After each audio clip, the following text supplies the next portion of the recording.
A lot of this isn't going to make sense to you, and I'm sorry about that. I'm just going to start at the beginning, with the house.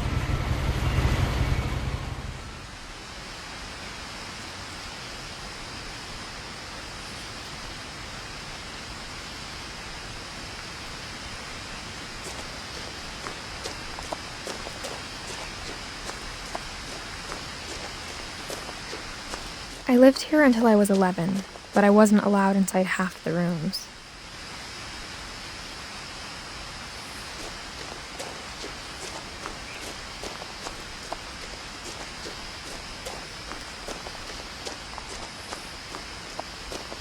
Someone had put up a chain link fence, but it looked like I wasn't the first person to hop it. My brother Milton disappeared when I was 4. It was like the house just swallowed him up.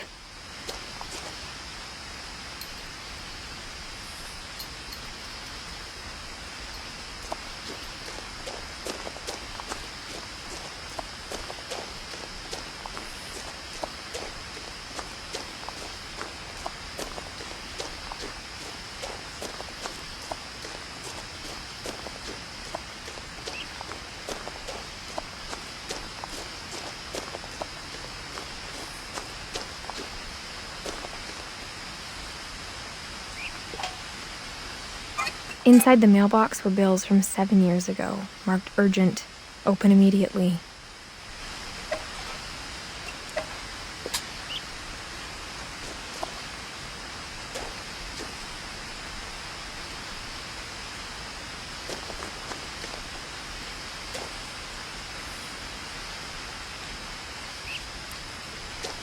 I hadn't been back since my brother Lewis's funeral.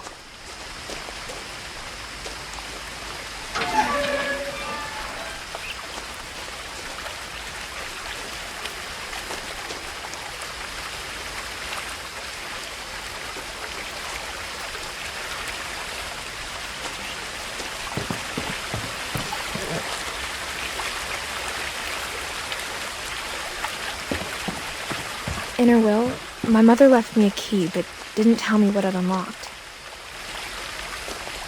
Maybe she thought I'd know, or she thought that the mystery would be enough to bring me back.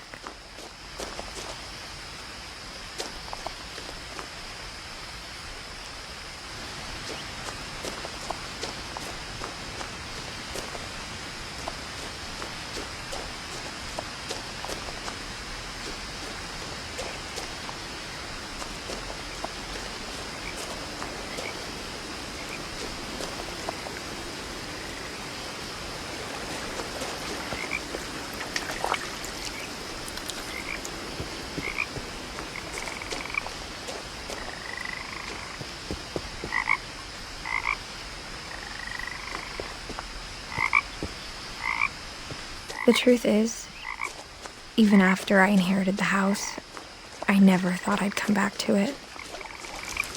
But now I had questions about my family that only the house knew the answers to.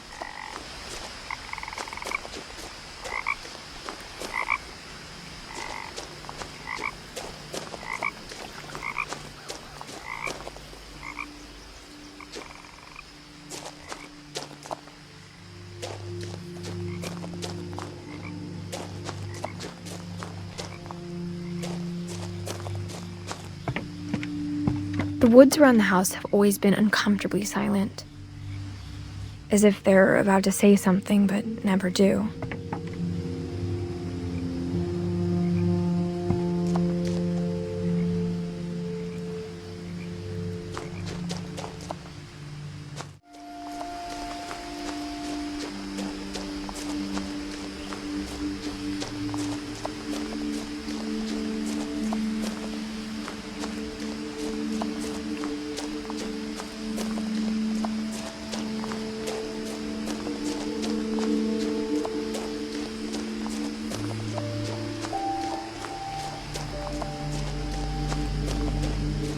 No one had driven this way in a long time, but I saw a few hoof prints.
The house was exactly like I remembered it, the way I'd been dreaming about it.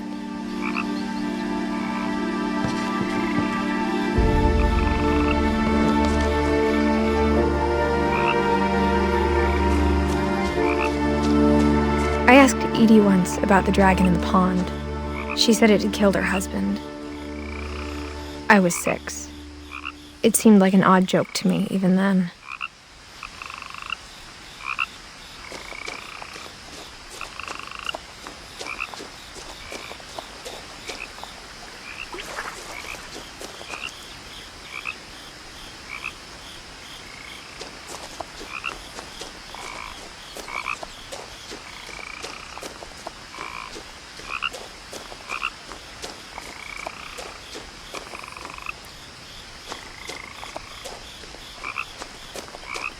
As a child, the house made me uncomfortable in a way I couldn't put into words.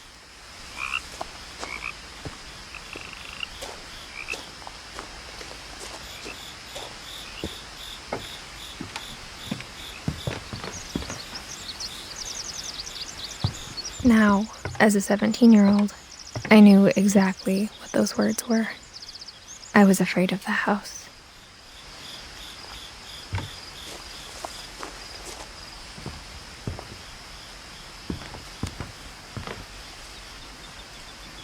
I hoped the key might unlock the front door. It didn't.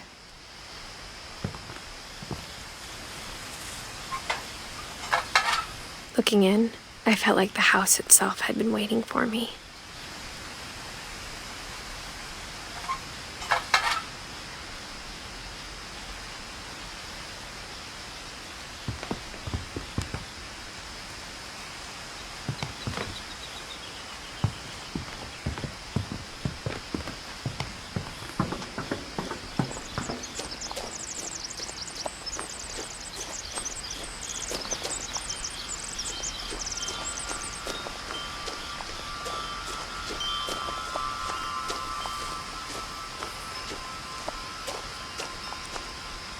The house felt like it had always been here.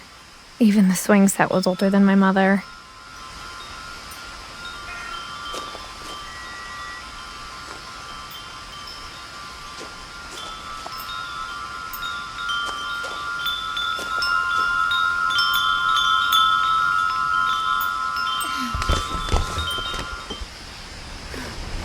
Crawling through the doggy door used to be a lot easier when I was 11.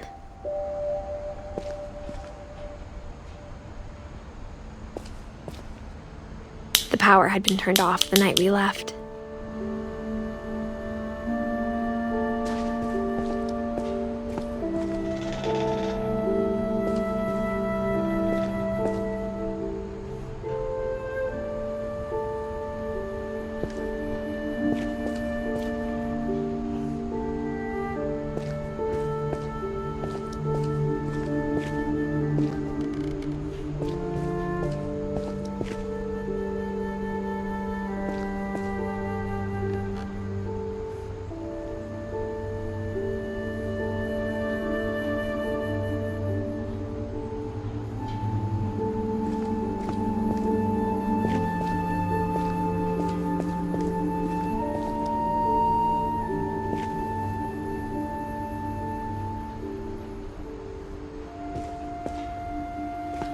For the first time in years,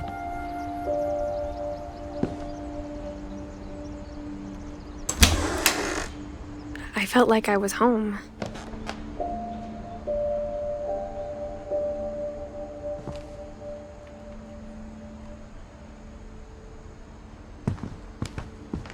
But instead of a family, there were just memories of one.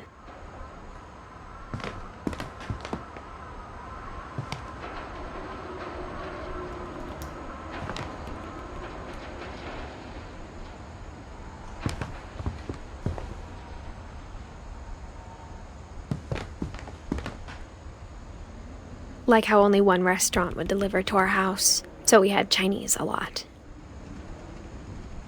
Or how after Louis started working at the cannery, we all got sick of eating salmon. Except our cat, Molly.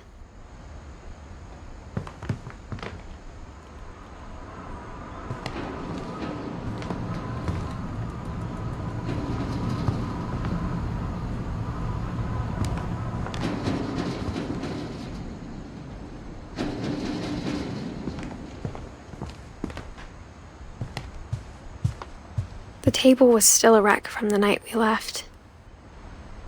It was like a bomb had gone off, killing everyone but sparing the furniture.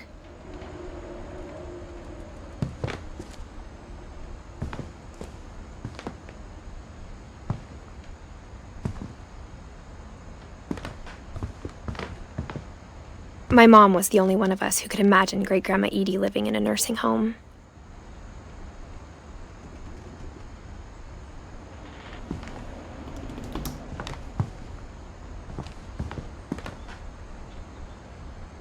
Nothing in the house looked abnormal. There was just too much of it, like a smile with too many teeth.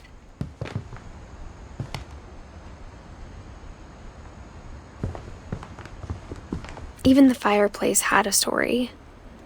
Edie told me the bricks came from the original house, after it sank.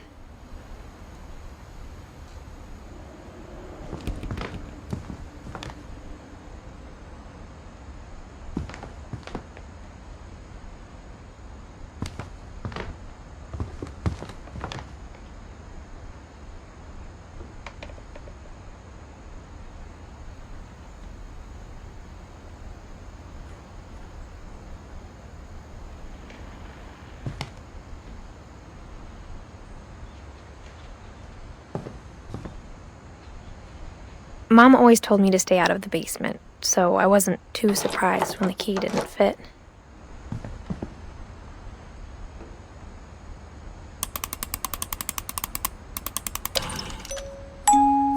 Great-Grandpa Sven built a music box for Barbara, along with the rest of the house.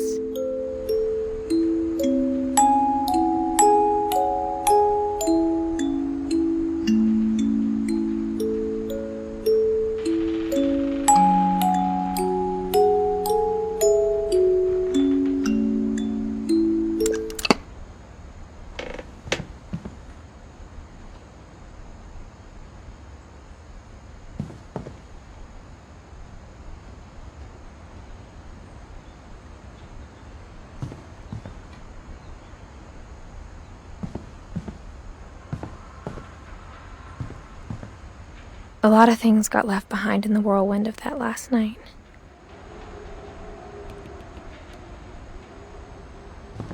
My mom wasn't much of an optimist, but she never stopped believing that my brother Milton was alive.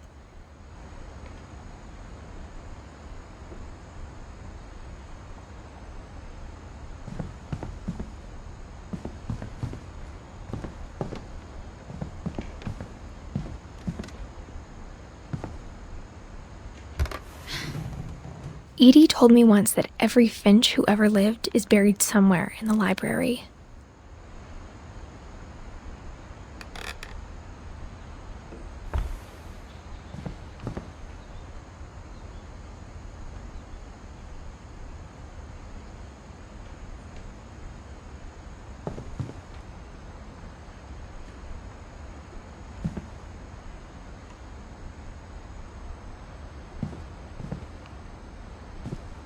After Milton disappeared, Mom sealed up all the bedrooms.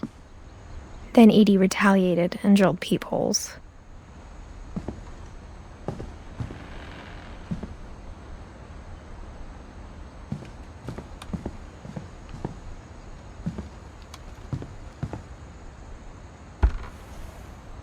The last time I was in Edith Sr.'s room, I was 10 and she was painting my portrait.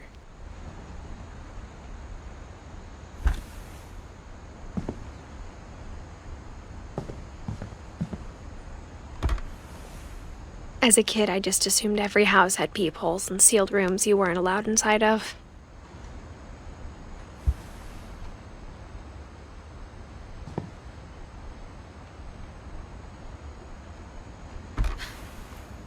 My Grandpa Sam spent 7 years sharing a room with his dead brother, Calvin.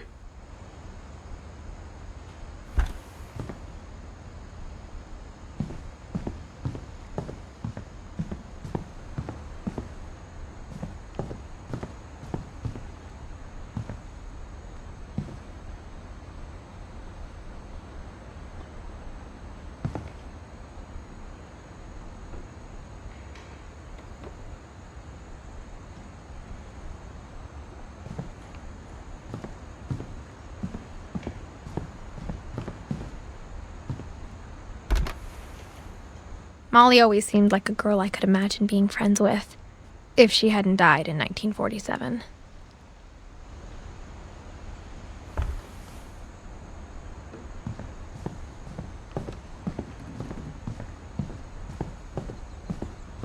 Whenever people ask me about my family, the first thing they always want to know about is Barbara.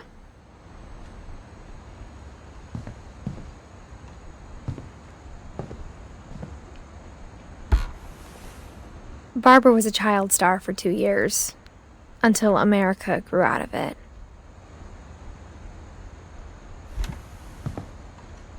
Edie's father, Odin, built the original house.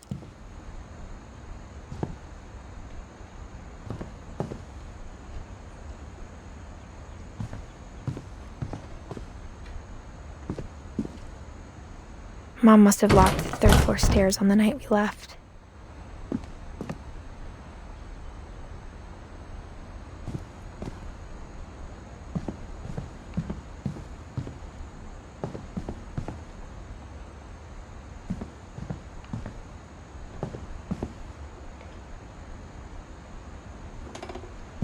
I spent a lot of time playing in Great Uncle Walter's room.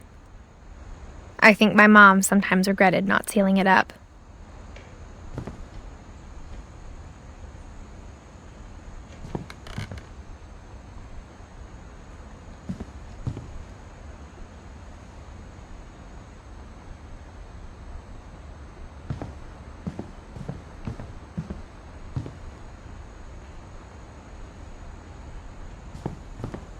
Lewis told me there were secret passages, but I never believed him.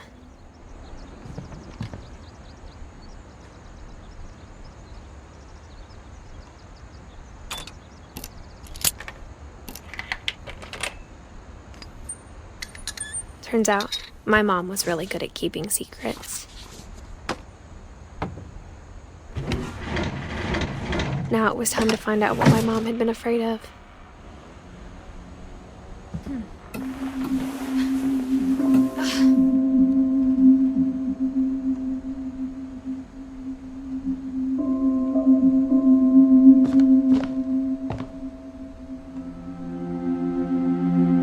From the paintings on the wall, it was clear my brother Milton had been here before me.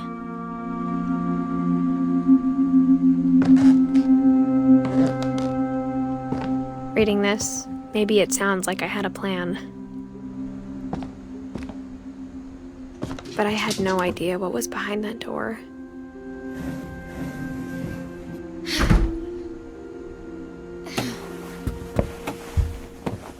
Just like I had no idea where all this was gonna lead.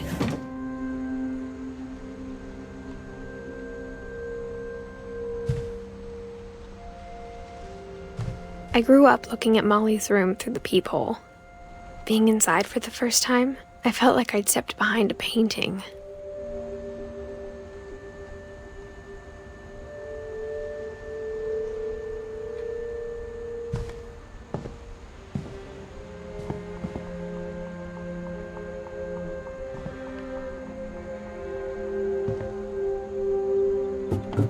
Molly's gerbil had a tiny bedroom with its own even tinier gerbil cage.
I got the sense Edie had spent a lot of time here before my mom sealed the doors.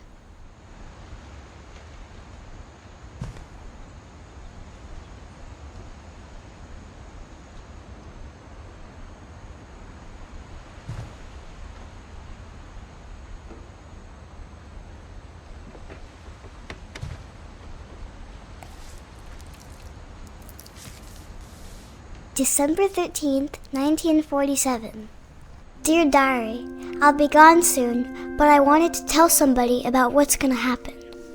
It started when Mom sent me to bed without dinner. I woke up and I was starving, so I looked around for something to eat.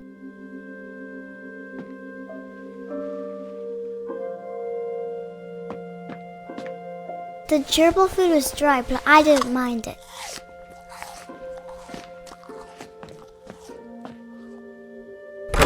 Mom, can I come out now? Sweetheart, it's late. Go to sleep. My Halloween candy was all gone.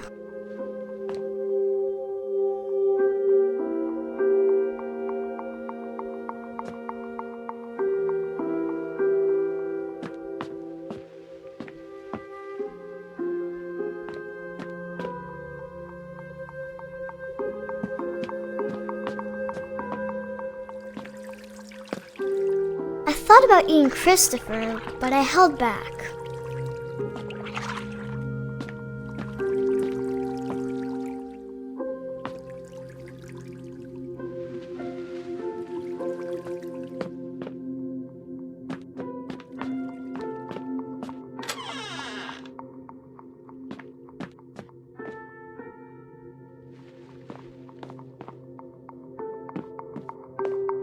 I kept eating and eating.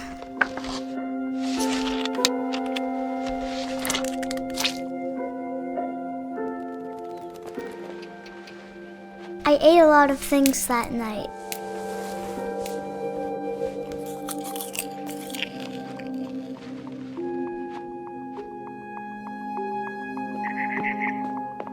Then I heard chirping outside my window.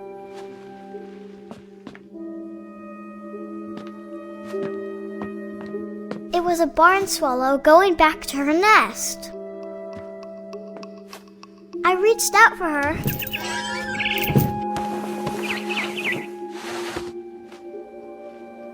And suddenly, I was a cat.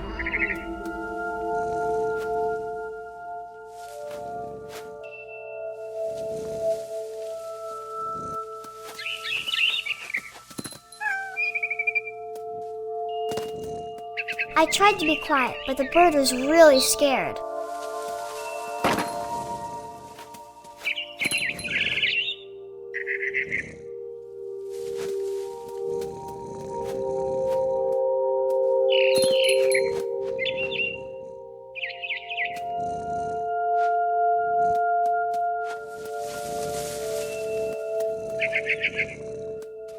Mom and Dad didn't even look at me.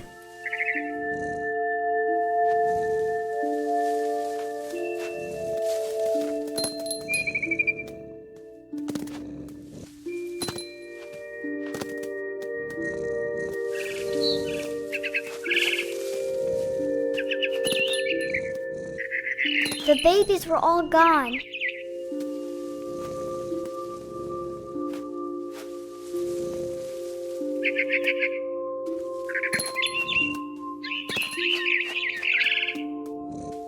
I jumped and I almost got her.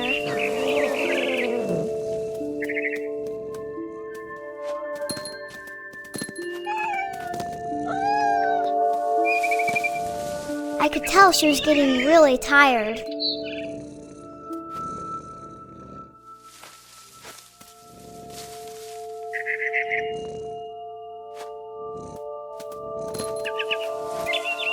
Now I was up in the big tree.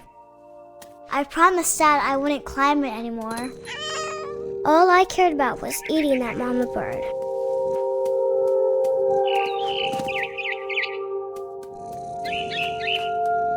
I gobbled her up. and suddenly I was an owl. First, all I heard was the wind. Then I heard little teeth nibbling in the grass.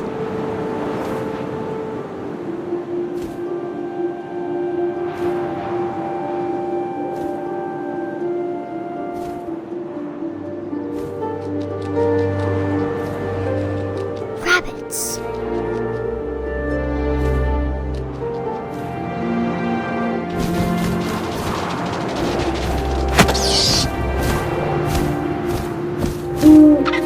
I imagined his face looking up and seeing mine through my talons.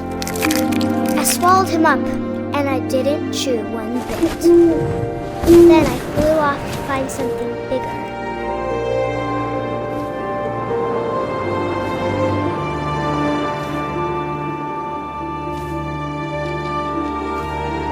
A mama rabbit.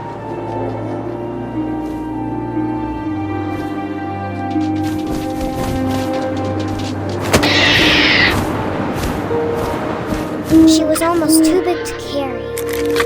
I started choking, but I couldn't stop eating. And suddenly, I was a shark.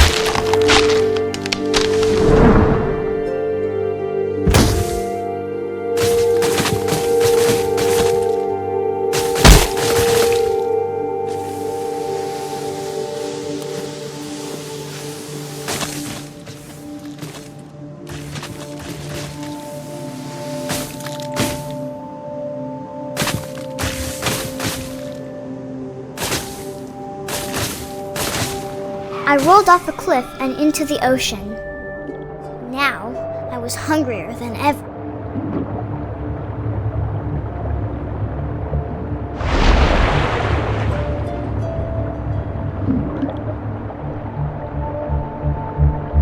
I wanted fat, juicy seals.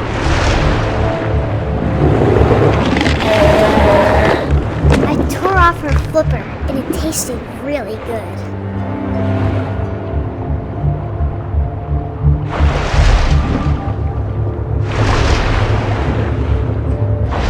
Grabbed on tight. But I was so hungry, I jumped out of the water. When I opened my eyes, everything had changed.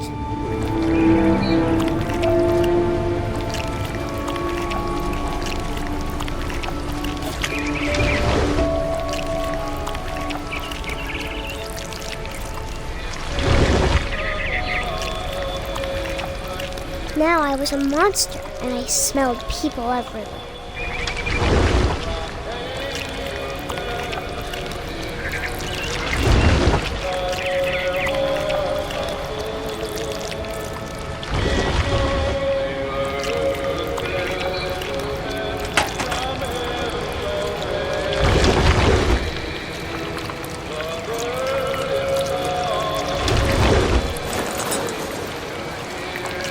I was big, and I moved real quiet.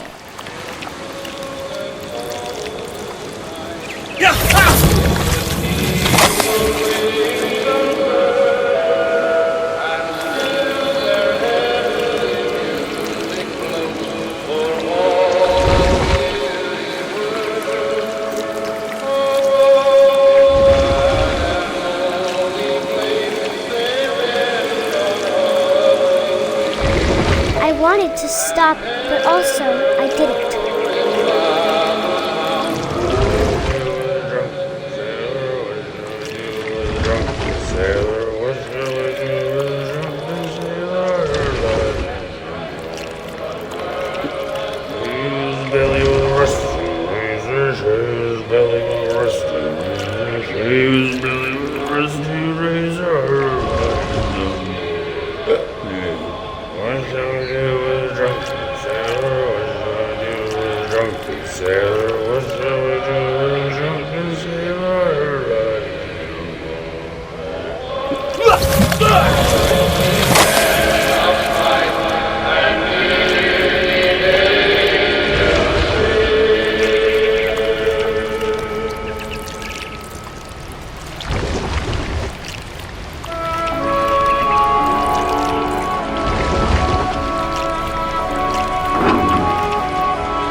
passenger, I was still hungry. And across the water, I smelled something new. Something I had to have, so I swam towards it.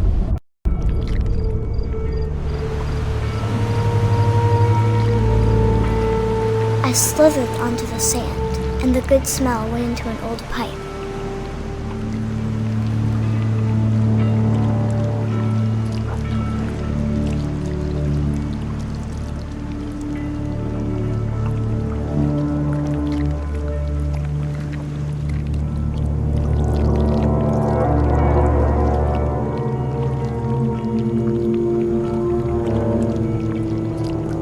I got closer and closer.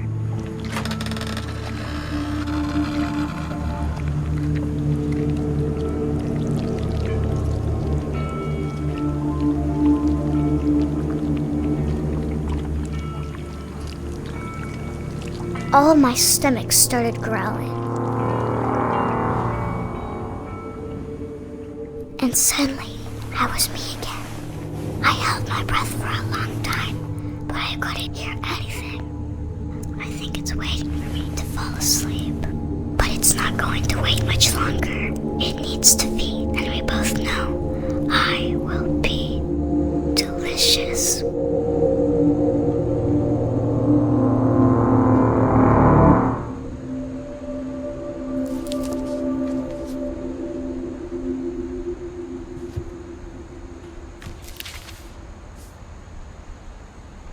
I'm not sure if I believed all of that, but I'm sure Edie would have.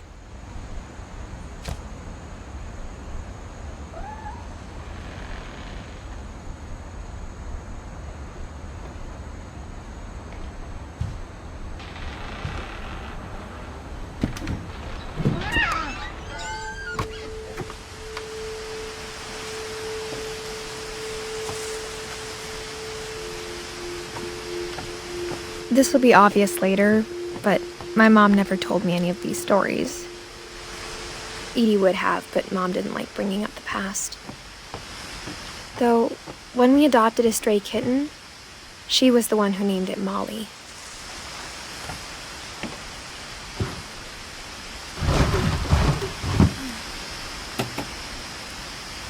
I spent a lot of time in Great-Grandma Edie's room.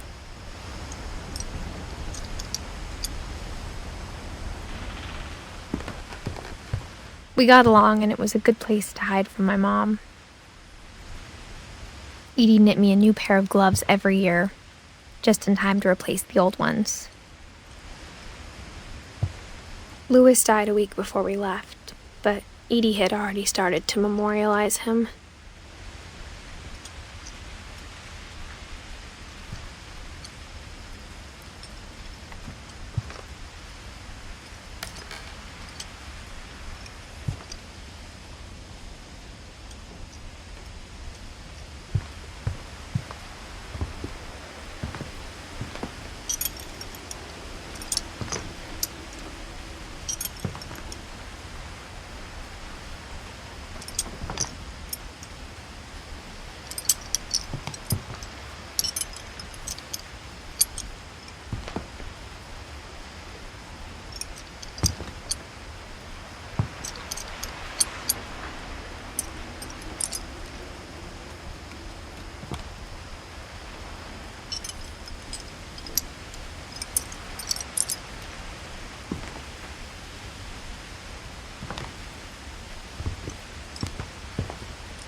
When Edie told people Sven was killed by a dragon, she could also have said he was building a dragon-shaped slide that collapsed.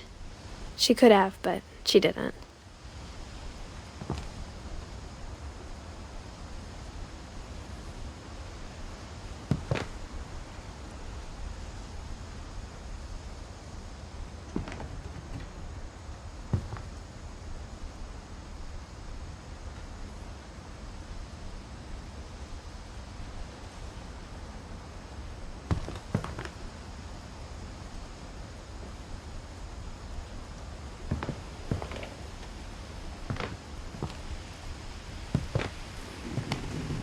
One summer, they evacuated the island, but Edie refused to go. For a few weeks, she was a celebrity.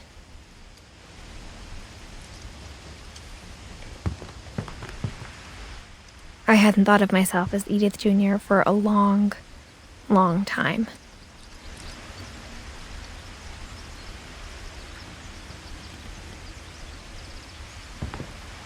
Edie gave a big interview about a mole man living under the Finch house. My mom was furious.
Her room was like a museum.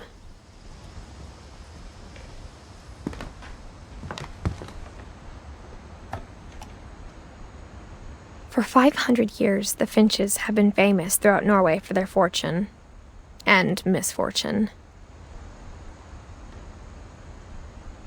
Odin Finch buries the latest victims of the family curse, his wife Ingeborg and their newborn son, Johan. On January 7th, 1937, he set sail with his family and his house, hoping to leave the curse behind. But 40-foot waves off the coast of Washington send the house and Odin to the bottom of the sea. Odin's daughter Edie, with husband Sven and baby Molly, step ashore on their new home, Orcas Island. Odin Finch is the first to be buried in the new family cemetery. His daughter Edie is already dreaming of a new Finch house.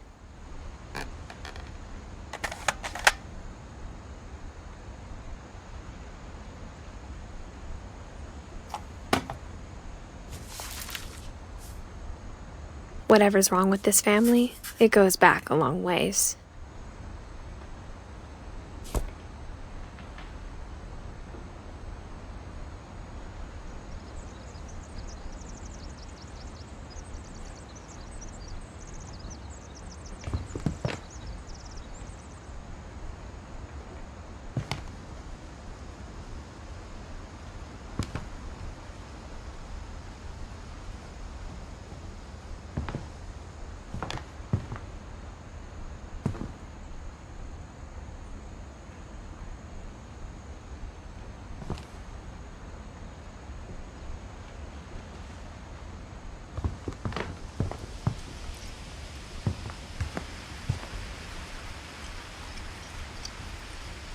Great-grandma had always been the family's biggest fan.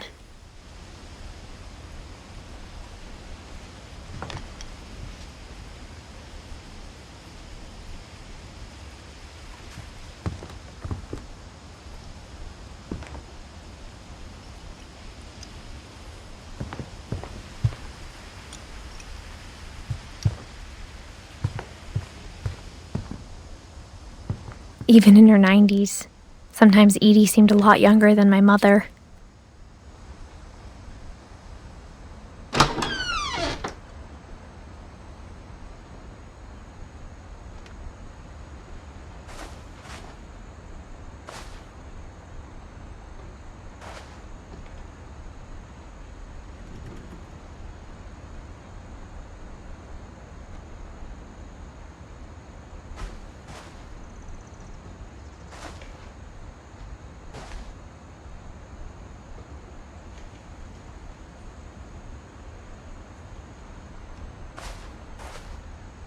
The only trace Grandpa Sam's first wife, Kay, left on the house was the pink bathroom.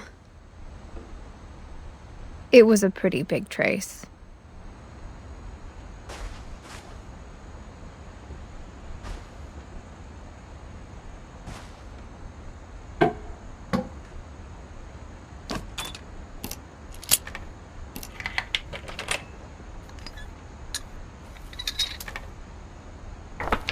There's a secret in this bathroom. It's in the last place you would look. It isn't in the cupboard. It's hidden in this book.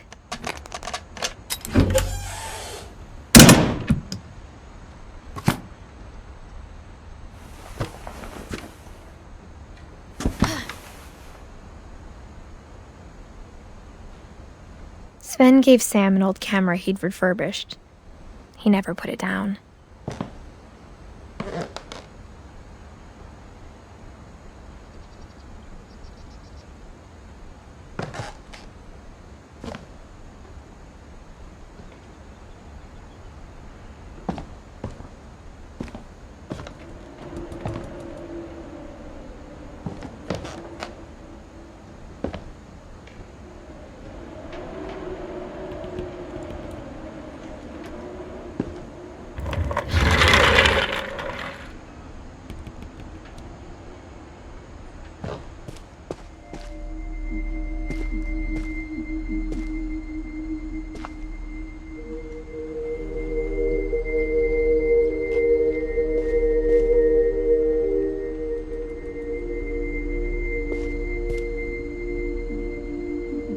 I knew Grandpa Sam had a twin. And that he never talked about him.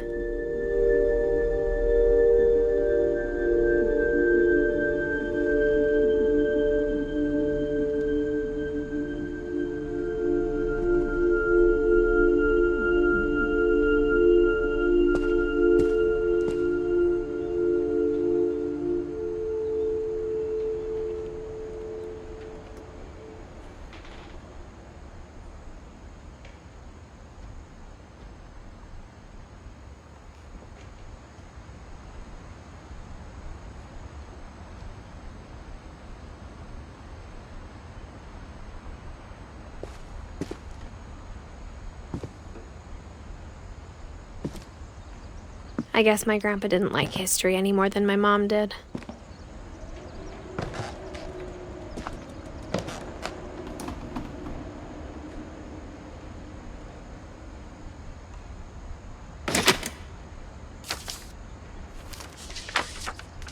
How I Want to Remember My Brother by Sam Finch. The thing I remember is that when he made up his mind, that was it. My brother said he'd die before he ate another mushroom. And he did. At Barbara's funeral, we swore we'd never be afraid again. And he wasn't.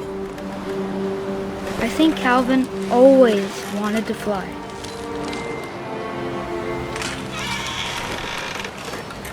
Sam! Calvin! Dinner's ready! Coming! But that day, he finally made up his mind to do it. I told him going around was impossible. Maybe if I hadn't said that. Calvin! I'm not gonna tell you again! Maybe if the wind hadn't picked up. Then maybe he'd still be here. But I doubt it. I think he'd already made up his mind. That's what I want to remember about my brother.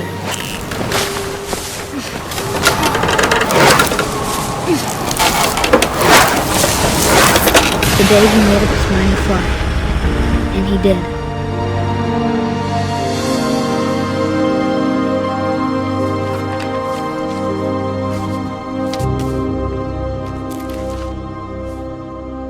Calvin's story felt strangely familiar. When I was younger, I remember trying to do the exact same thing.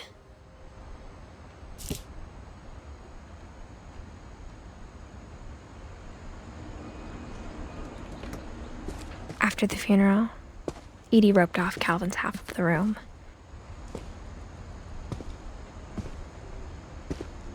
Mom said Grandpa Sam enlisted at 18 and never set foot in the room again.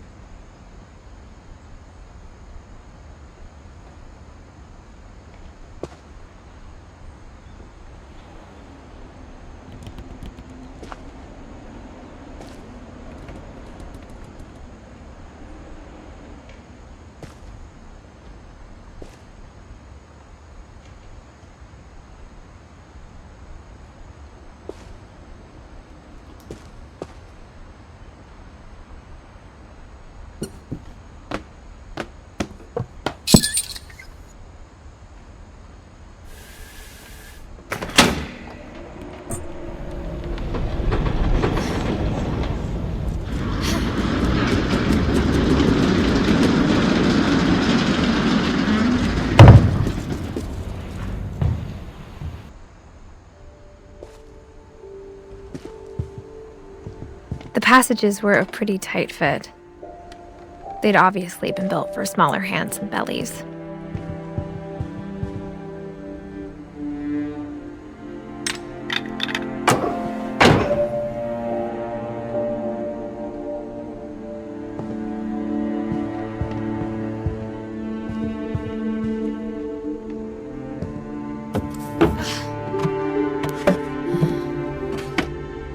Growing up, I always thought of Barbara as a child star.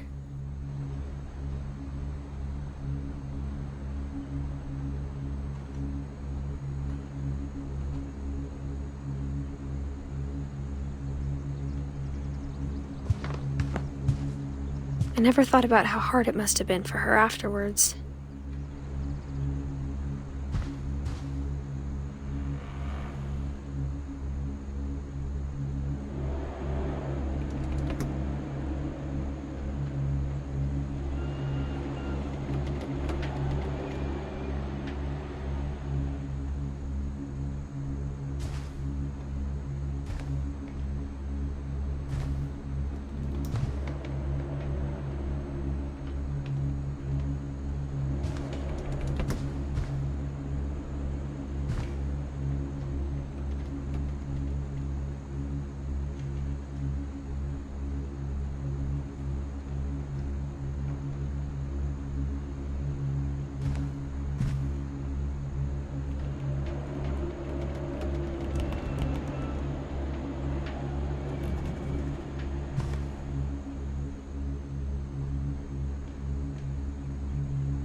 Of all the stories people wrote about Barbara's death, I'm surprised Edie saved this one.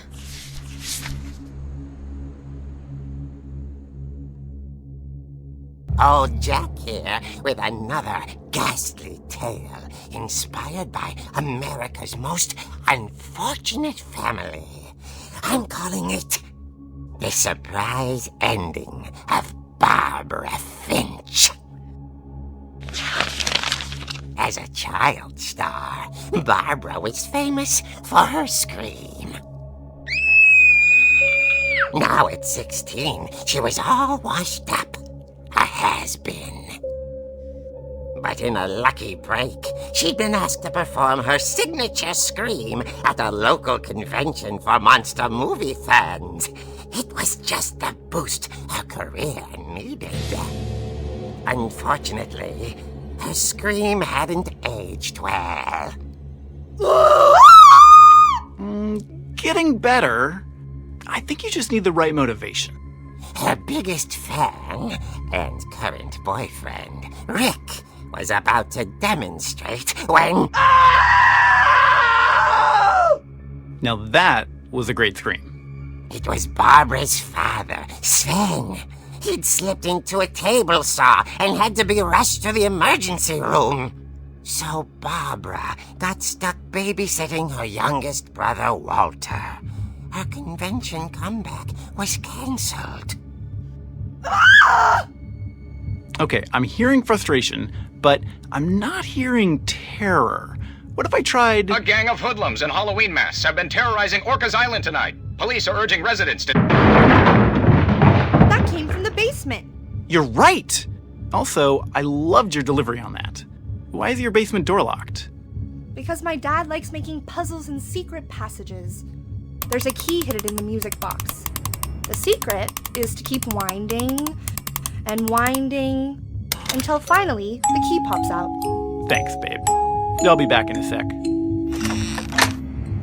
20 minutes later, Rick hadn't returned. So Barbara went to look for him, right on cue.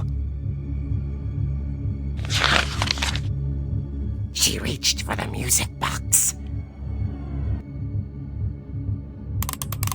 And as she wound the key, she listened for Rick, but the house was silent.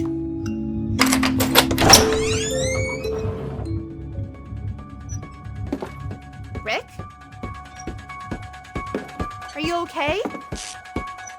This isn't funny. She found Rick's crutch and imagined the worst.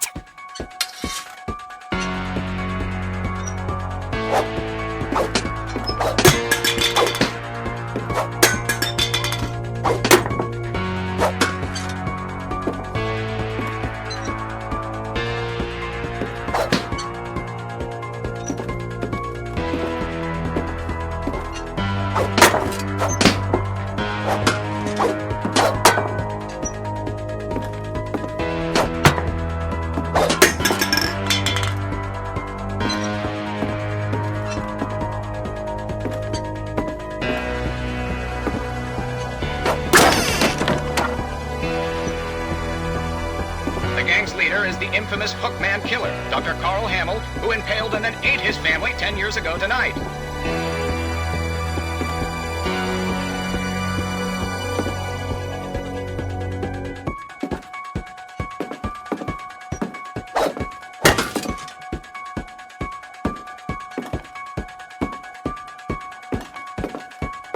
The old fridge rattled and grew still.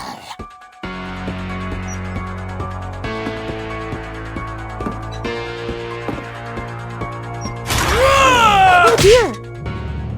Oh! Rick? Barb, relax. I was just trying to scare you to help you find your scream. Well, I'm not scared, Rick. I'm furious. Then act furious. All I'm getting from you now is that you're hurt and confused and... She threw him out, but she kept a little something to remember him by. Barb, have you seen my other crutch? And she was still holding it when she fell asleep watching the late picture show. Hours later... Barbara! Walter, what's going on up there? Ah!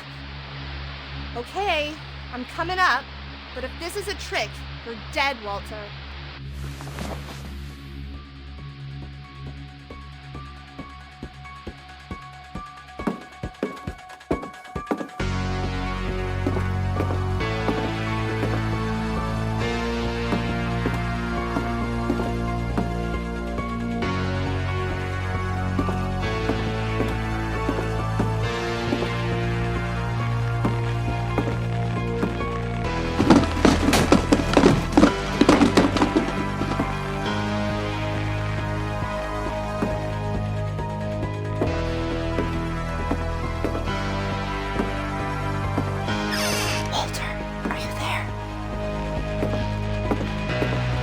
Walter had vanished, but his bedside radio was still on. Orcas Island police describe the man as 6 feet tall, with a steel hook for a hand. Residents are urged to lock all doors and windows and notify the police of any suspicious activity. Barbara turned, saw the hookman, and was speechless. He was quite smashing.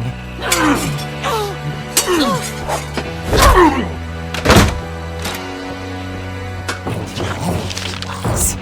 He couldn't get enough of Barbara. Okay, Barbara, there's gotta be another way out of here.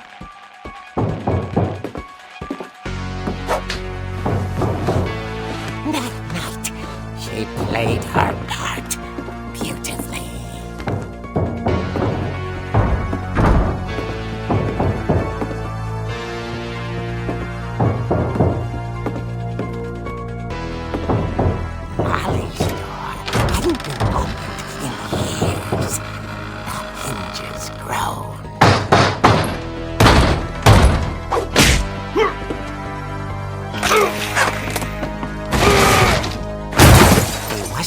moving, but she sensed the story might not be over yet.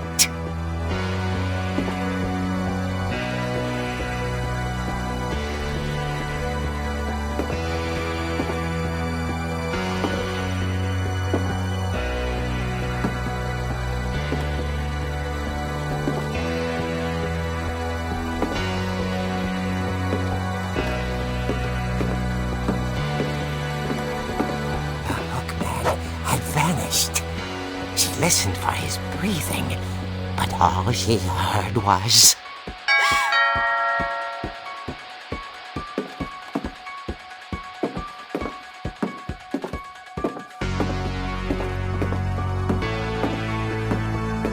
Someone at the door was dying to speak to young Barbara. At the door, she heard whispering. It was coming from inside the house.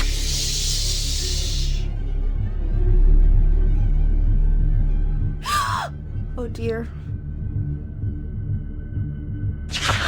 Surprise! Bravo, Barbara! You were wonderful! The monsters had come to surprise her. For Barbara, it was a dream come true. Then she saw what kind of monsters they were, and she realized what was about to happen. She was going to be famous. And with her final breath, Barbara Finch gave the performance of her life.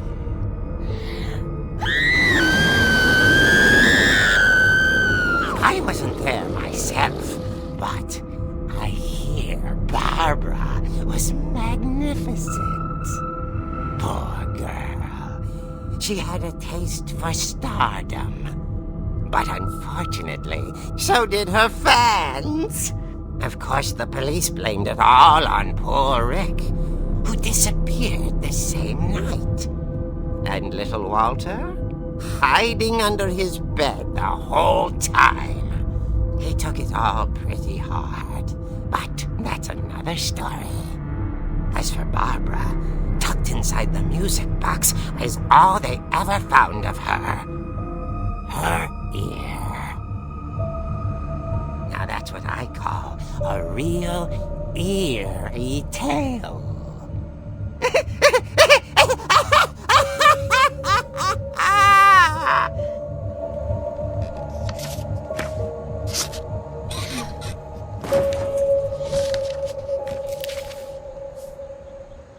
Edie told me all Barbara wanted was to be remembered, as absurd as that comic was. Maybe what Edie saw was a happy ending.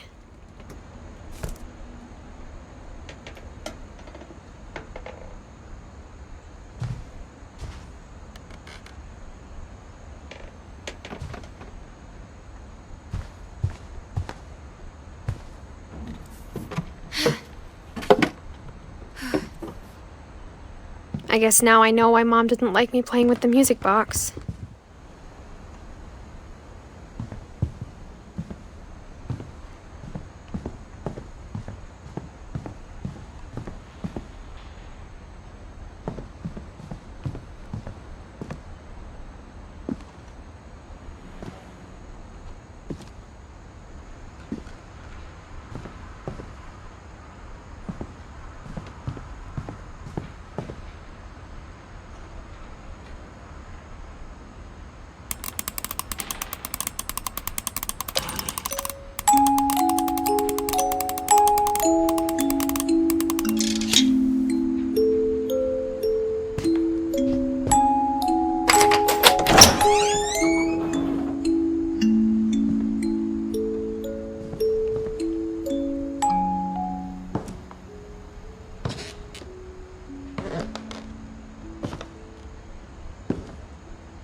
Mom said the basement was off limits, unless I wanted another tetanus shot.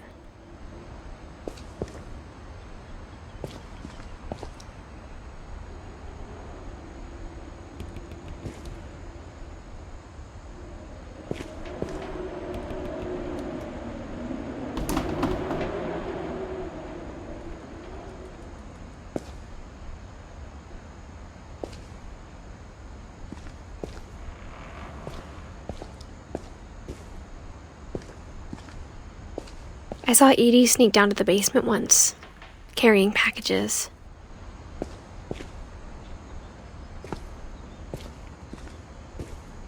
I thought maybe she was hiding presents.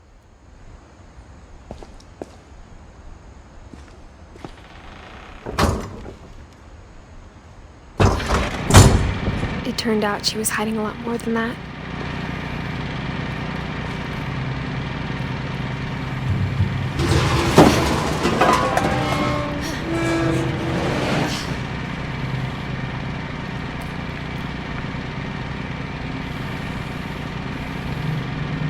I remember asking Mom once about where Walter had gone. She said after Barbara died, he got as far away as he could. If there's a pattern in all these stories, I think it's that none of us has gotten very far.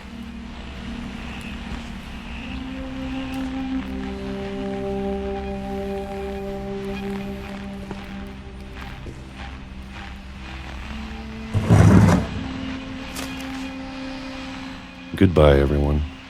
I can't believe I've been down here for 30 years. On that first day, after the shaking started, I didn't think I'd survive a week.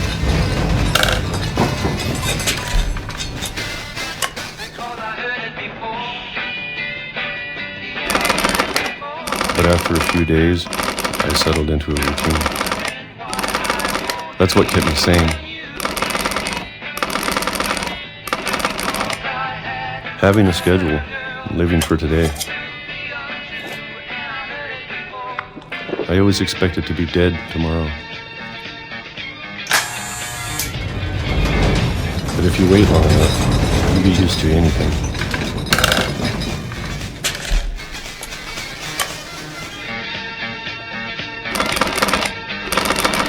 Even a monster on the other side of the door starts to feel normal. Almost friendly.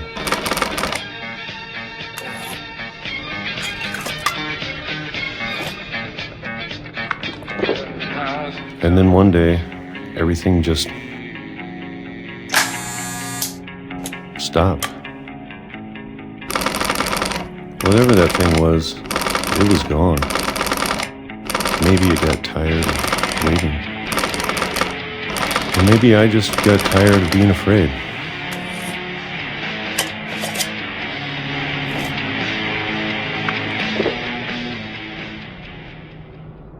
It's been a week now, the longest in 30 years. I'm done waiting. I have to leave while I still can.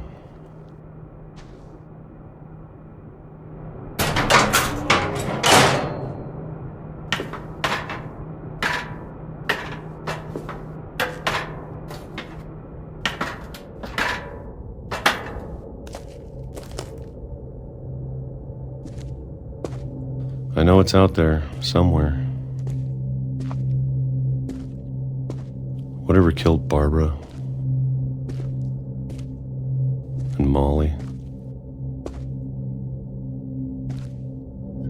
and Calvin.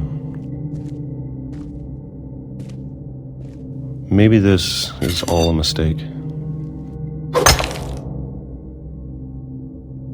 But I need to stop living the same day. Even if it kills me.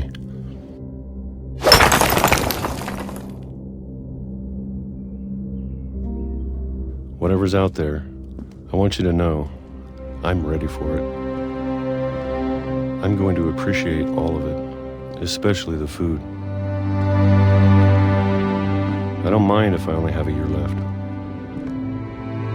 or a month, or a single week. I'd be happy with one new day. I can already imagine the sun on my face.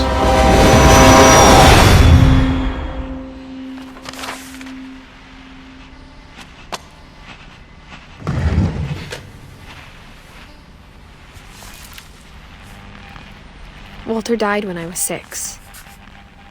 I can't believe my mom never told me he was down here.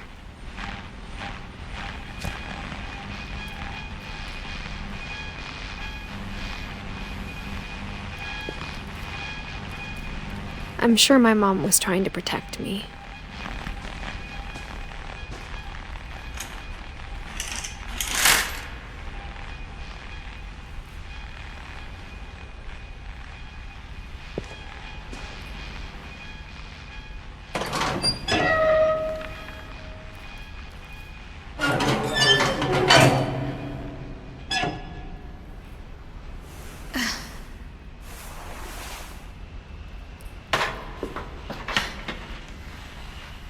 Maybe she was afraid I'd end up like Walter.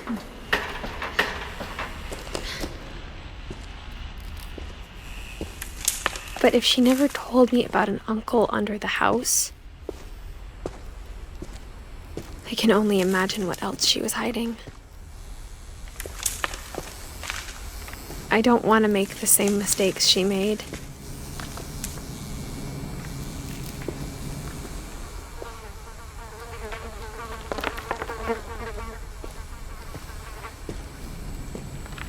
Trying to bury something that's still alive.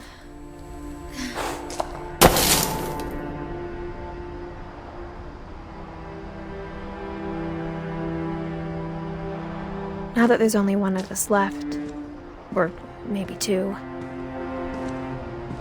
I thought it was time I heard the stories for myself and found out what happened to everyone else. But now I'm worried the stories themselves might be the problem. Maybe we believed so much in a family curse, we made it real.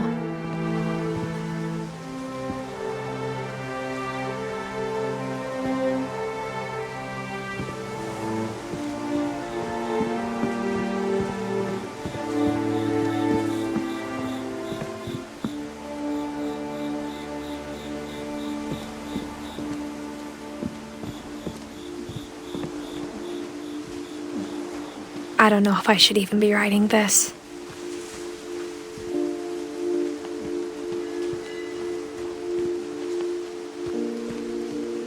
Maybe it'd be better if all this just died with me.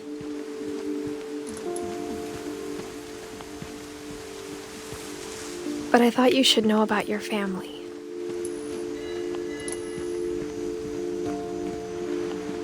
And the history you're a part of.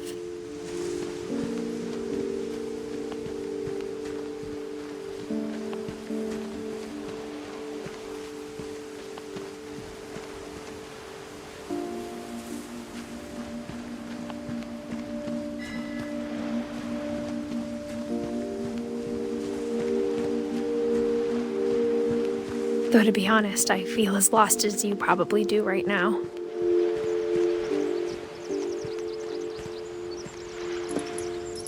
I think the people in these stories believed them, for what that's worth.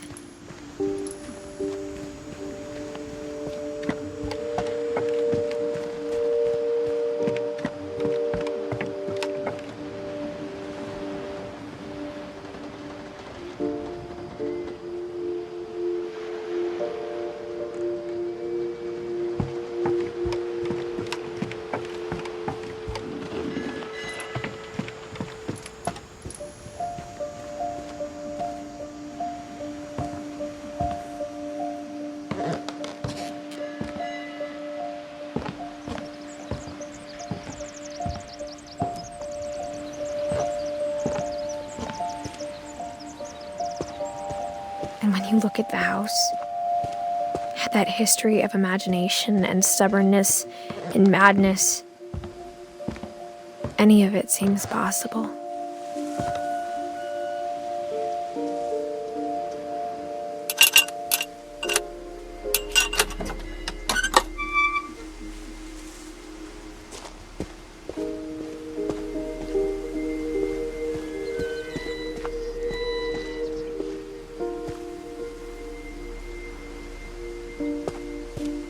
I think we've been surrounded by death for so long, we've just gotten used to it. What kind of family finishes building a cemetery before starting the house?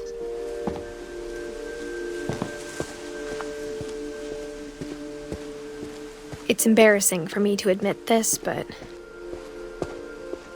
The pet cemetery made me more uncomfortable than the human one. 3 of the gerbils were mine, and 2 had been my fault.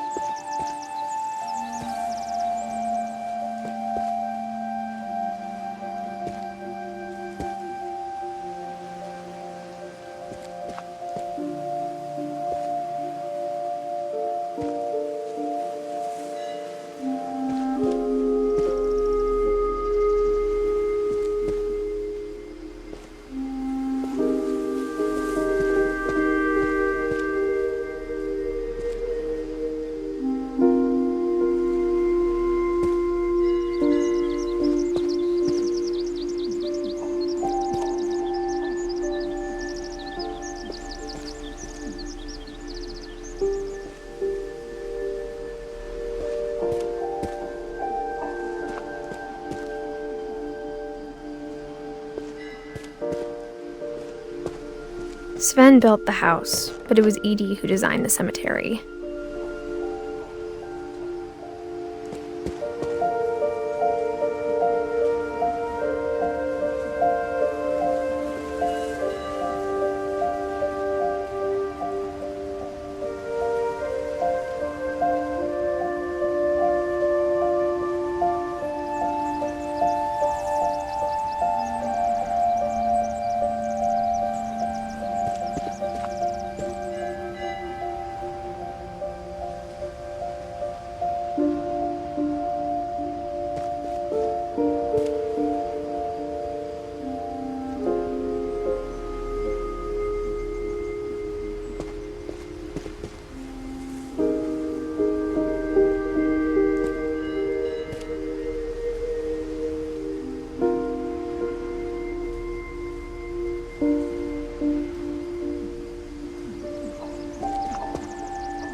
I'm sure Odin's monument had been Edie's idea. My mom was always trying to move on, but for Edie, the past never went away.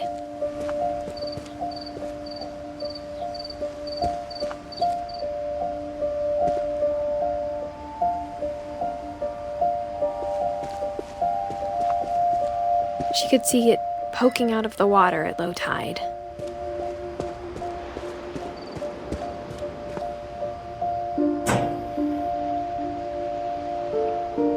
Edie said she dreamed about the old house every night.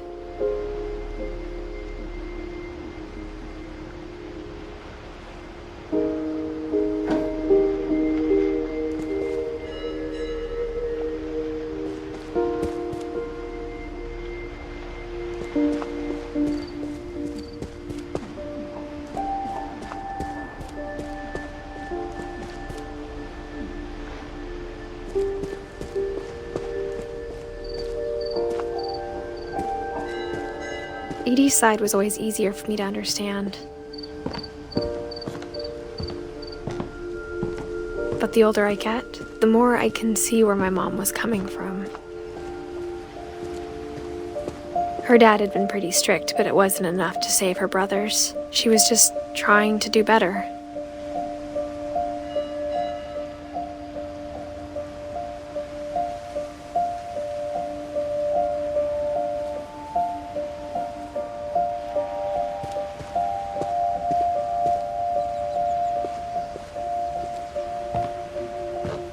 She lost 2 of her brothers, just like I did.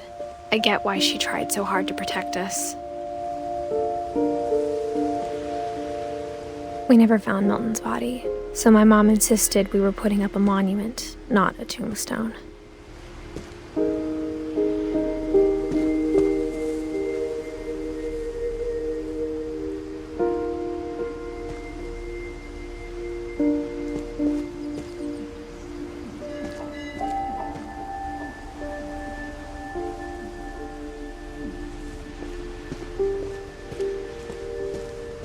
There's so many things I wish I could ask my mom now.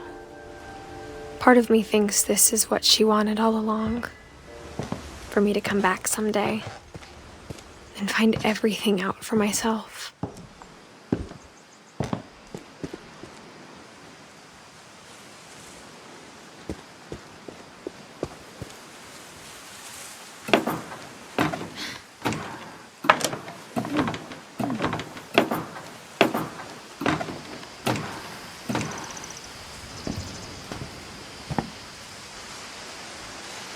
But looking back on it now, if she told me there was going to be so much climbing, I never would have come when I was 22 weeks pregnant.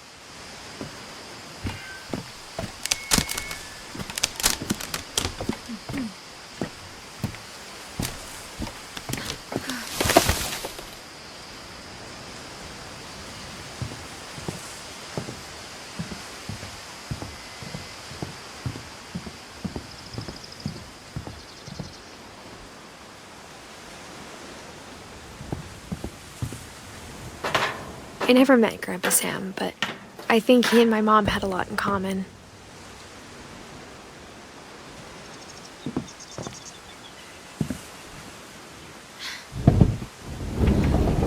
They were both pretty intense.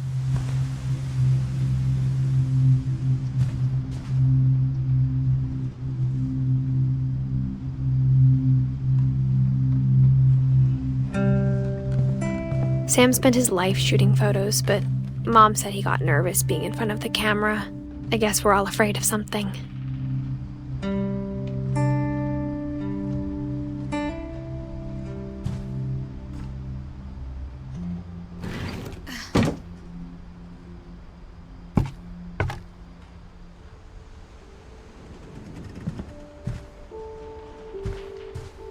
Instead of hiding from death, Sam seemed to go out of his way to meet it.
Dawn, I promise, you'll never forget this weekend.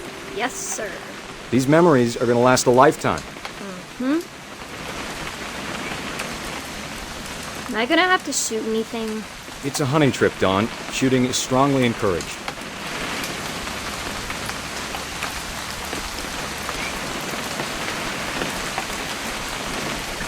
What? Perfect. It's gonna rain the whole weekend, isn't it?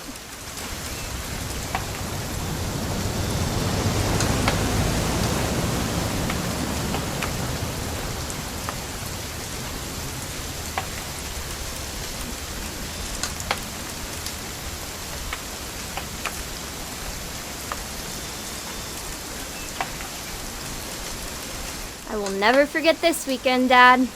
That's the spirit. Okay, got it. I'm gonna take some pictures, okay? Just be careful. That camera's older than you are.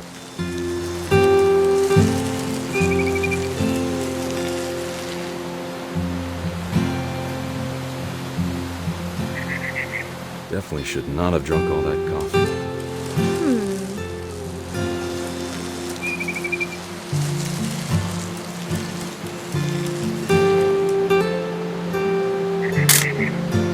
Aw. You're right, Dad. It's starting to clear up. Still freezing, though. Nothing quite like being outside. Hold still while I take a picture of you.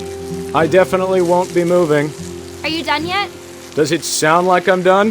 Oop, hey! That's a keeper. I'm just saying, I'm not always gonna be here, Don. You'll need to remember this stuff, if you want to survive.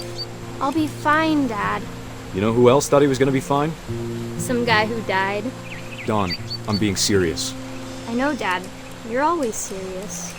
Doesn't being out here make you want to chill out? Well, to tell you the truth, I haven't been out here. Dad! Good eyes, Don.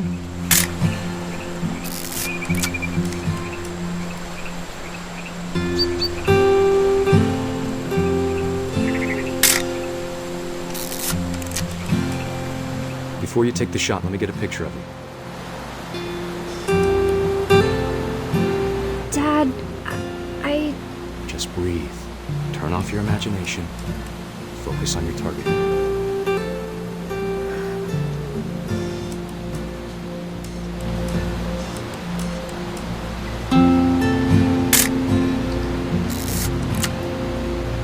Let me get behind you. Do I have to do this? Dawn, you don't have to do anything. But if you want to survive, you'll need to be strong.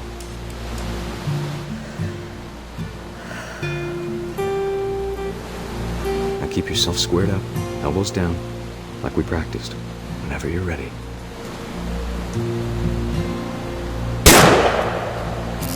Great shot, Dawn!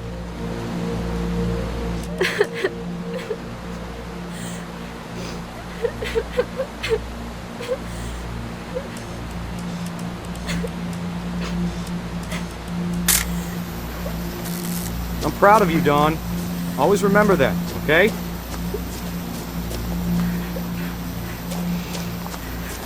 Dad, it's twitching.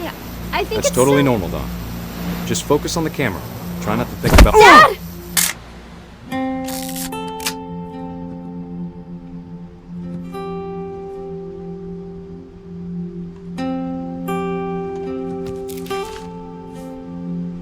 Of all these stories, that's the one I wish most that my mom had told me.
After Sam died, my mom and Edie got really close.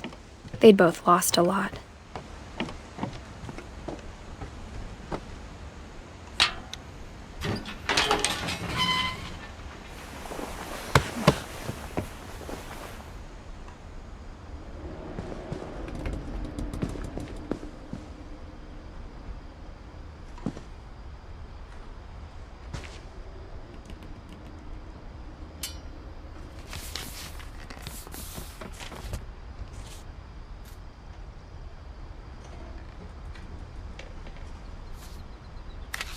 Dear Kay, do you remember the way Gregory used to laugh when he thought he was alone? Like something funny was happening, but only he could see it. I think he saw things the rest of us don't.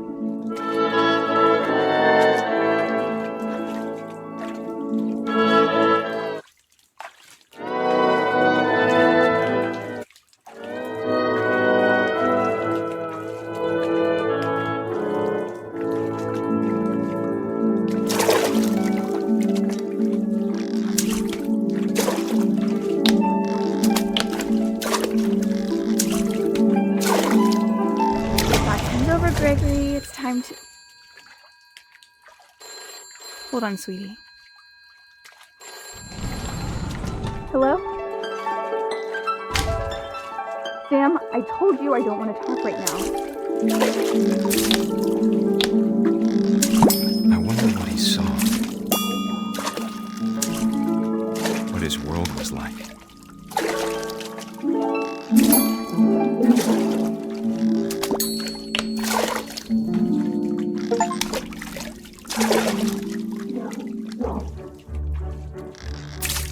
He reminded me so much of Calvin. Lost in his imagination. Whatever it was, he saw it.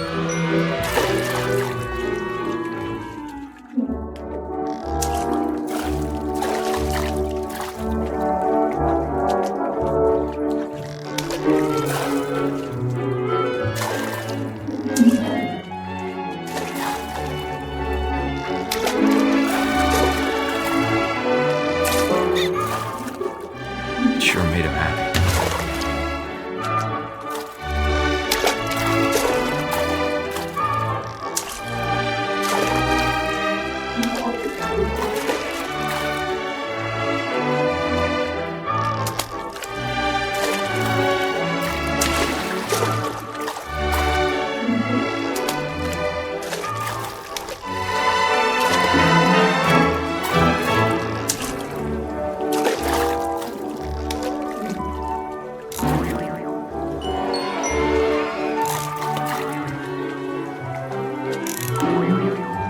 I know how silly it sounds.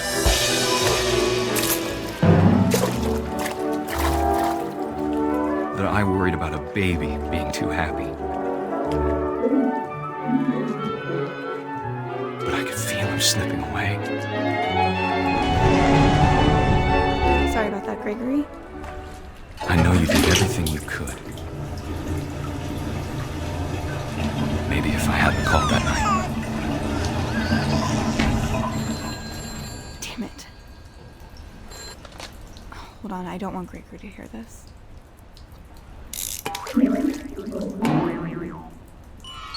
I wish he could have told us about the world he saw.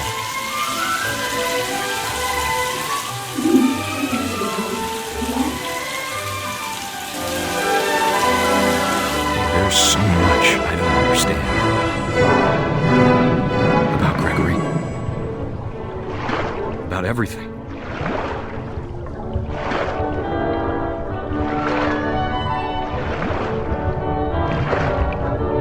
But I know what happened wasn't your fault.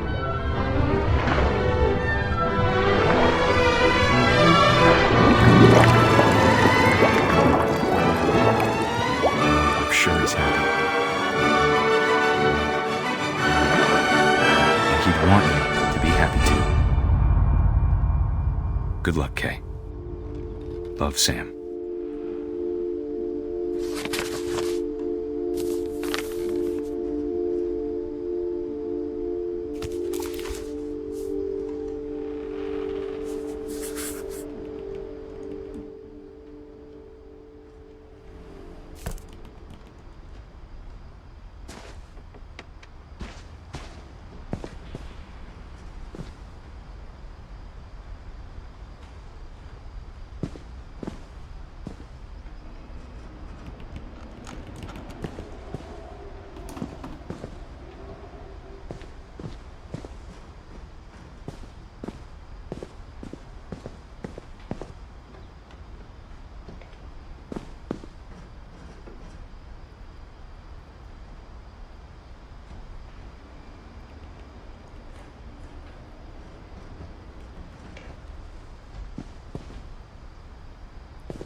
I can't imagine my mom ever writing poetry, and yet...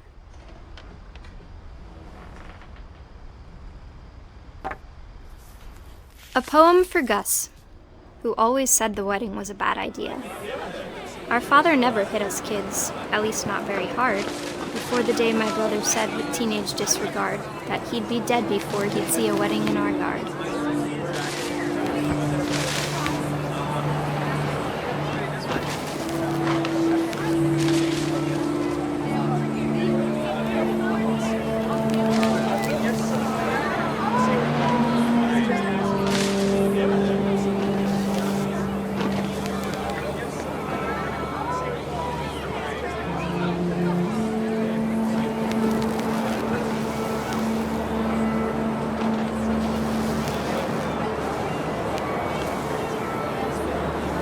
My father made him come, of course, but Gus stood far apart, just flew his kite and bottled up the storm inside his heart.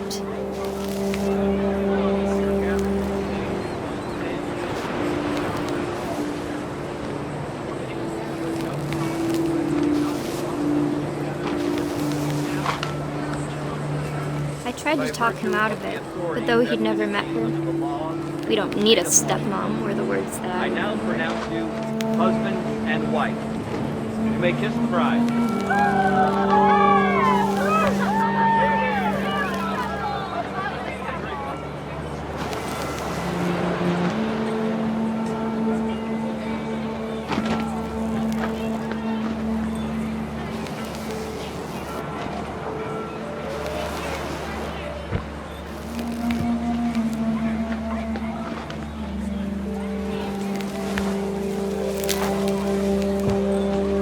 When the time for photos came, Dad ordered him to come here. But Gus declined, and as a sign held up his middle finger.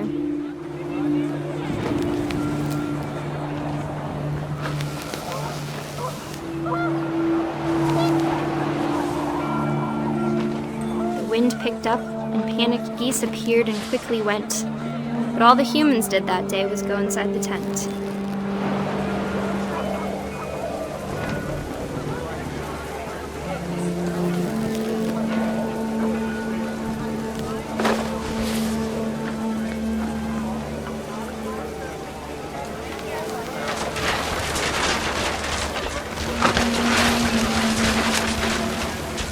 The rain came down in buckets then, but no one seemed afraid that nature might destroy the tent our dad had crudely made.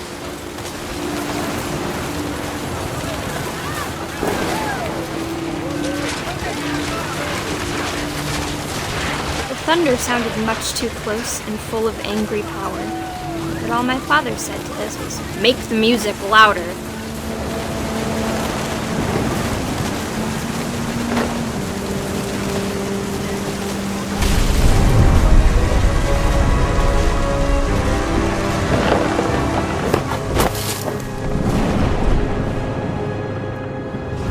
I wish that I could truly say I thought about you on that day. Out there on the beach alone, just you, the wind, the sea, and foam. But I didn't, until we found you.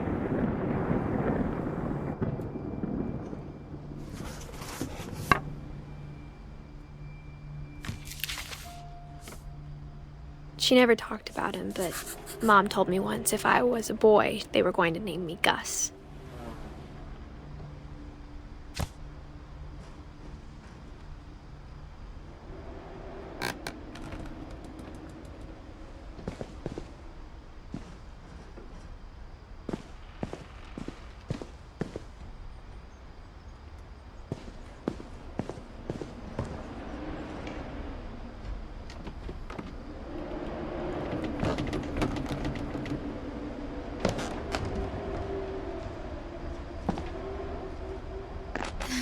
My mom moved up to the loft after her brothers died. At the time, it was as far away as she could get.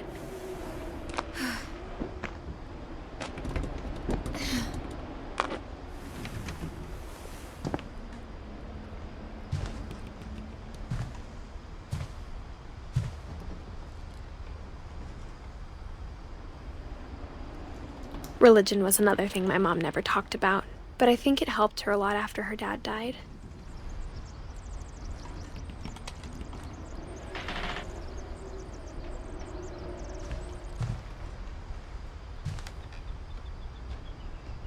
She spent a summer building houses in Calcutta, where she met my dad, Sanjay.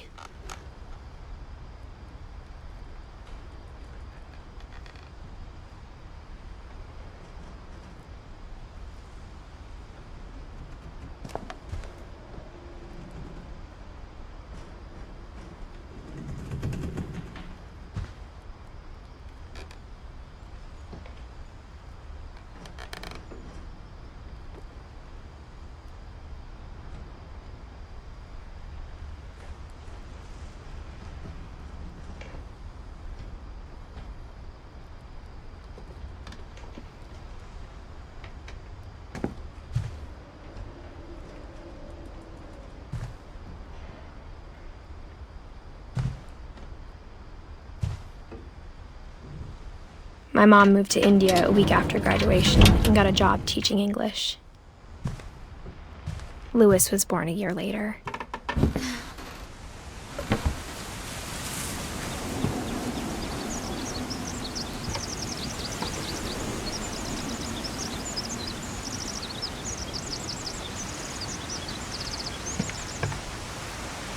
When my dad died, I don't think Mom knew where else to go.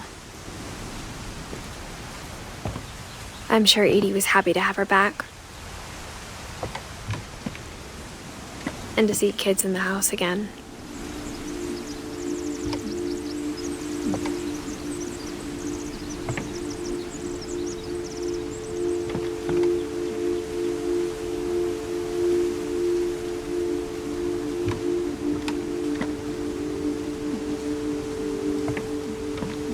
The house had to get a little bigger, but Edie was used to that.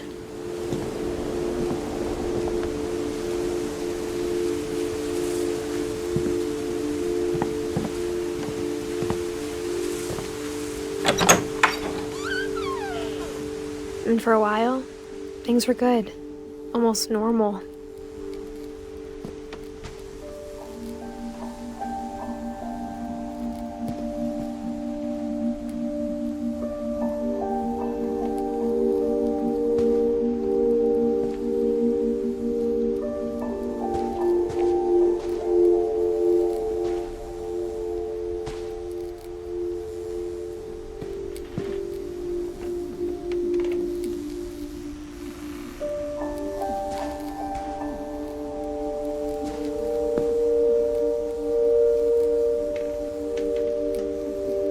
But it didn't last.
The beginning of the end was Milton's 10th birthday, when Edie gave him a castle.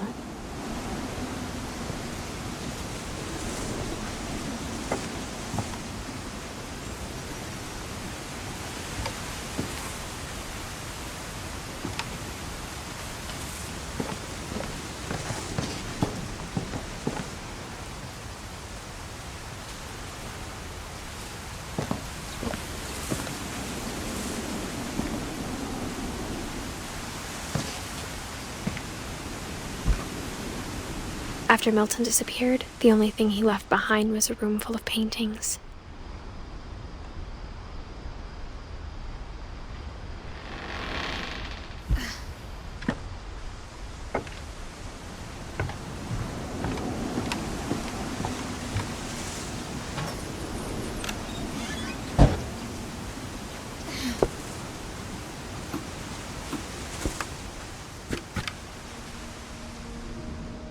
I think Edie was happy to finally have another painter in the family.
Milton Finch in The Magic Paintbrush.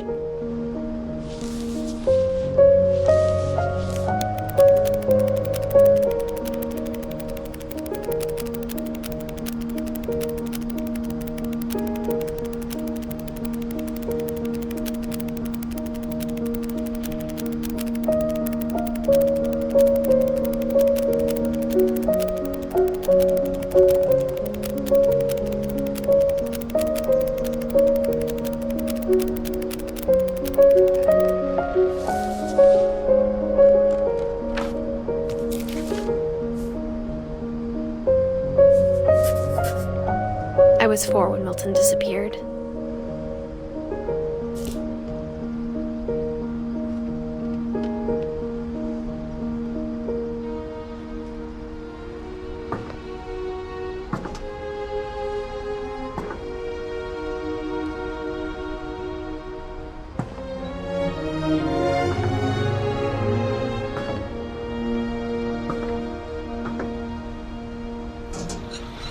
Mom spent months searching for my brother.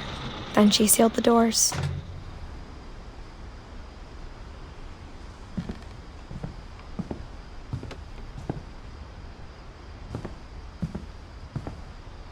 Whatever Milton had found in the house, Mom didn't want it getting out.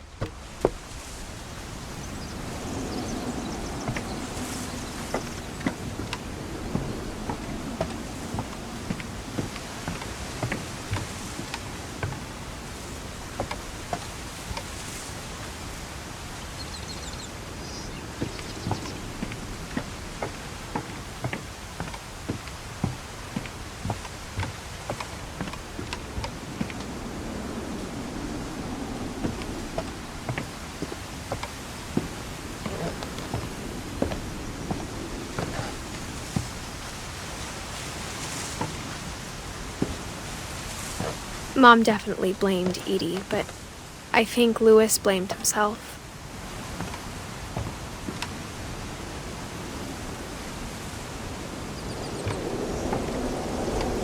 After he graduated, he just spent more and more time in his room, until Mom got him a job at the cannery.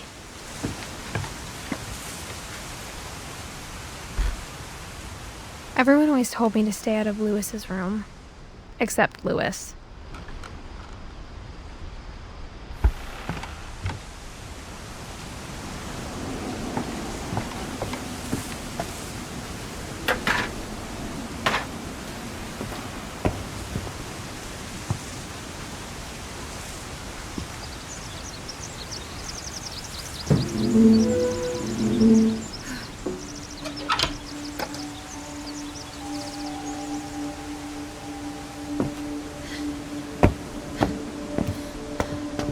Lewis's room smelled very, very familiar. That part of him lived on.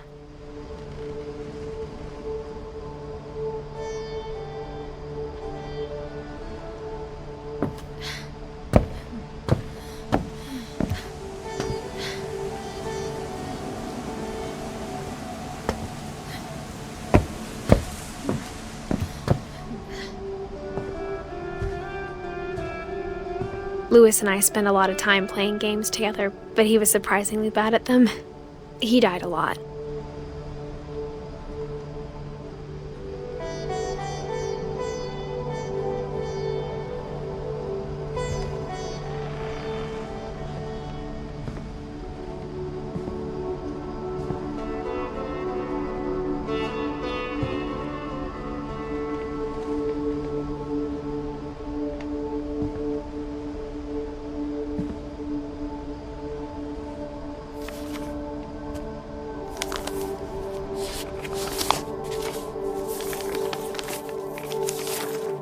Dear Mrs. Finch, as Lewis's psychiatrist, I can understand your desire for an explanation. As I see it, the trouble began in January, shortly after we convinced your son to seek treatment for substance abuse. Newly sober, I believe Lewis first noticed the monotony of his daily life.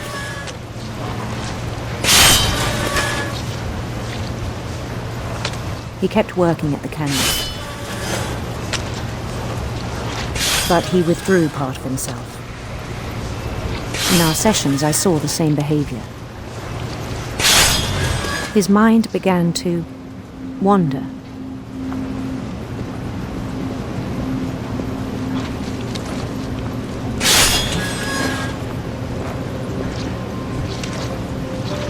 I asked him to describe it. He said he started small, imagining a labyrinth. He'd feel his way about.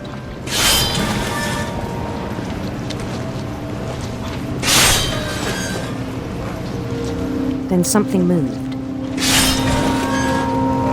Bats.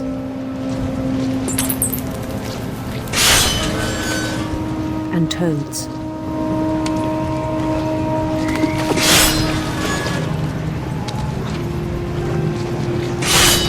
And things that have not names.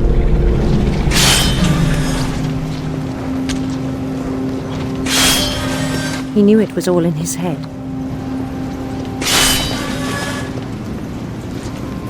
But he took it very seriously. I had hoped he'd find himself.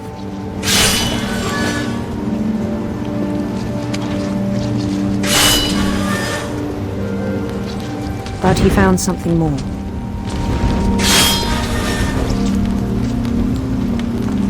I worried about him then.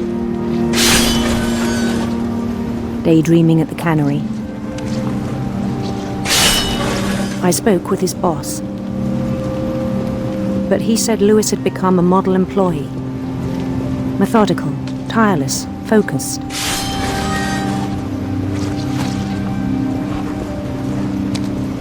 Like a whole new Lewis. So I let him go on.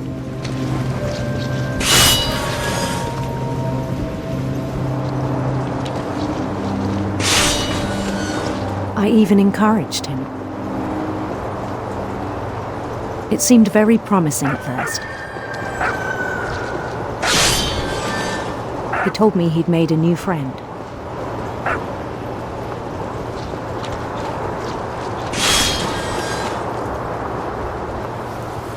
On the edge of a city he named Lewis Hope. He built the city up slowly, brick by brick. Then he made musicians.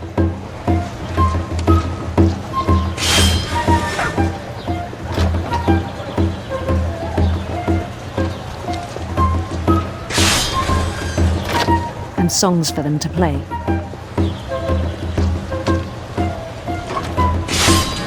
He talked about starting a band.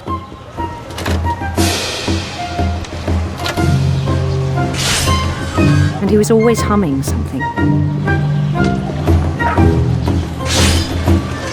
Every day his imagination grew stronger.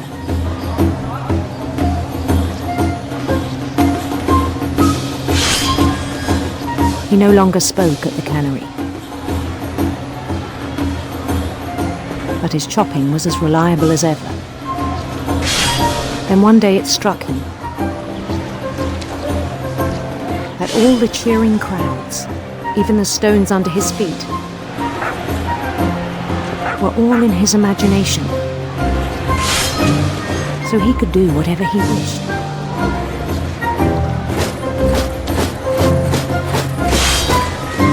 He held an election for mayor,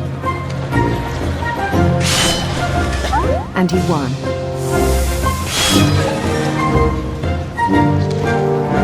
They begged him to stay, but his mind was already wandering. It became a game for him.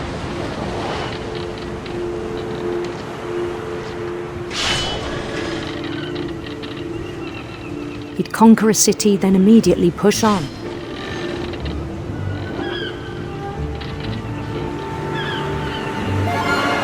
New Louisville. St. Louis. He started drifting away from our reality.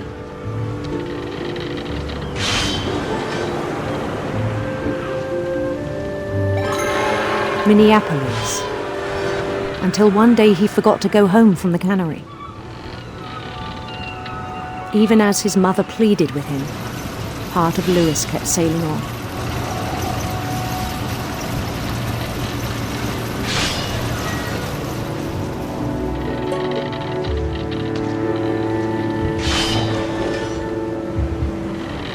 In Louisburg, he heard rumors of a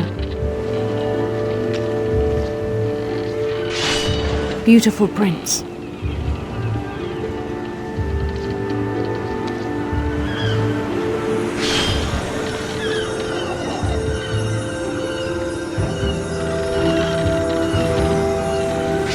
The prince was on his own quest for sinister serpents.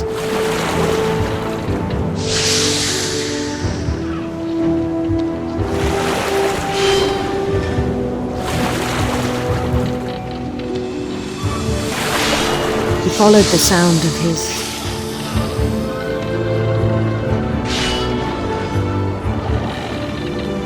silver harp.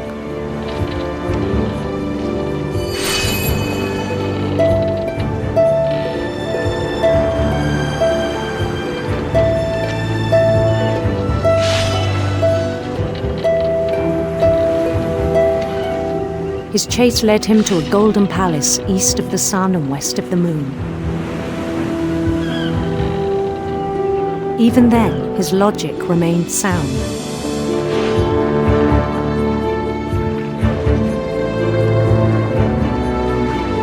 He knew the world was all in his imagination.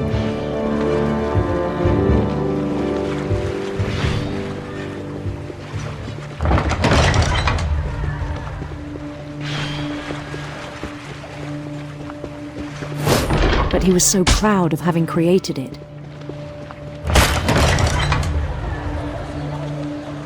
In his own eyes, he'd become something greater than a king.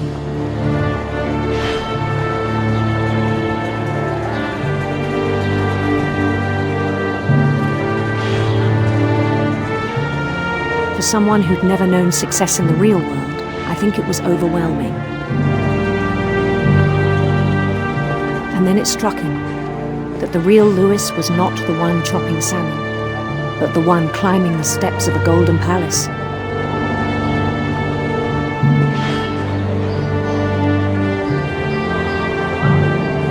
My imagination is as real as my body, he told me. It was hard to argue with him.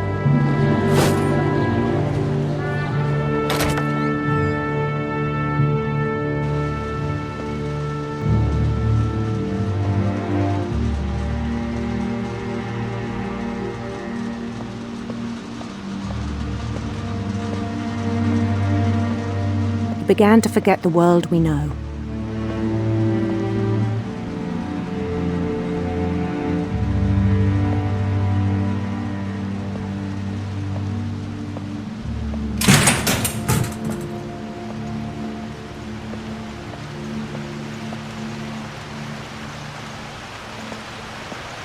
I think it pained him to remember Lewis, the cannery worker.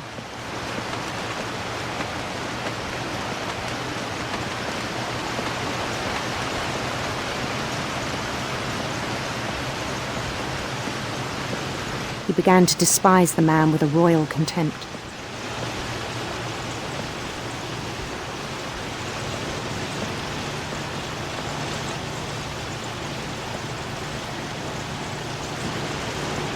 I still thought I could save him.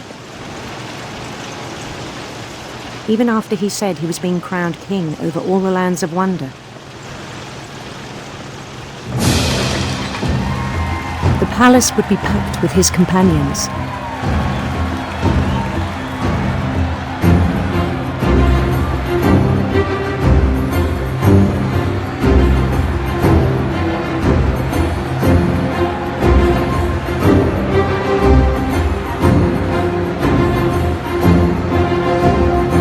Including the wise Calico who had insisted on inviting him.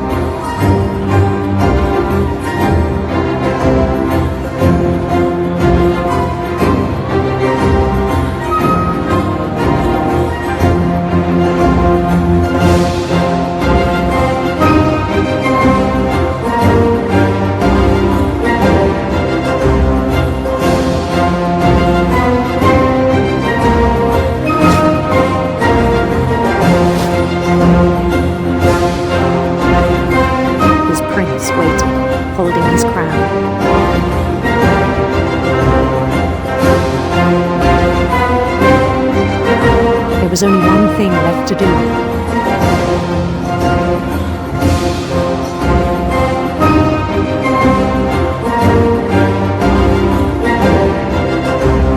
Bend down his head.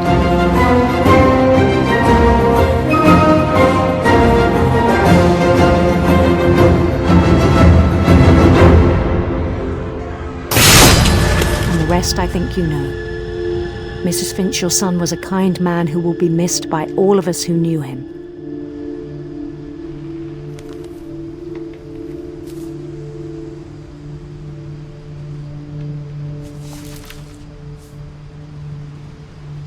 My brother was really cool. I wish you could have met him.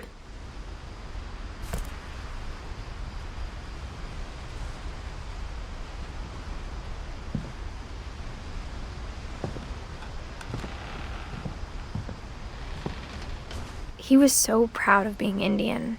I think for him, it was a way to be something other than just a Finch.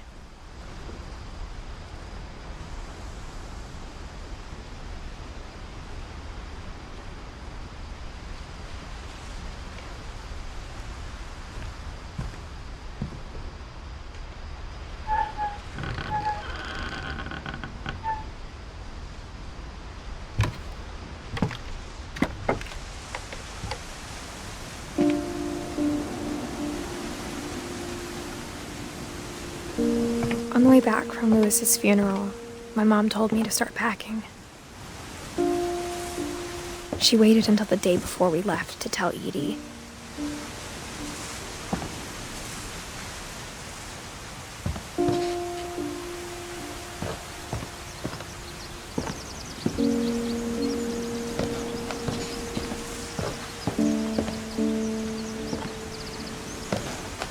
I'm not sure if she wanted to make it easier or harder.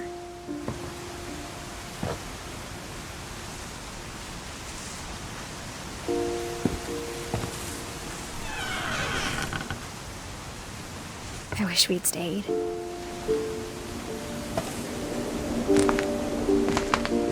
But I understand why we left.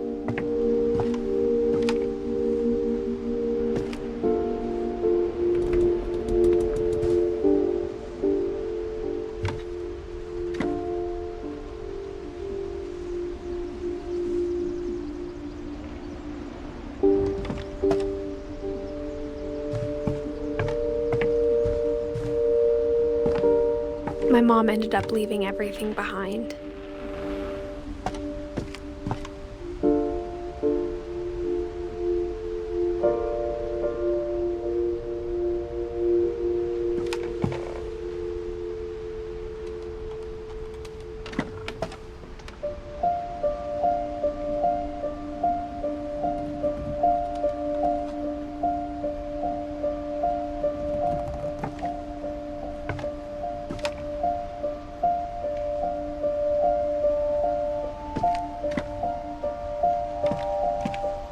What happened that night had been coming for a long time. Maybe it should have come sooner.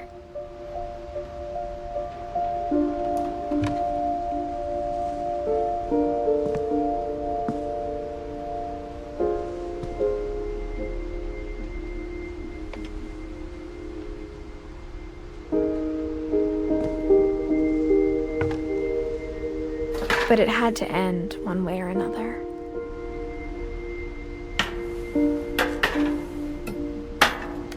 All that's left now is to tell you about that last night.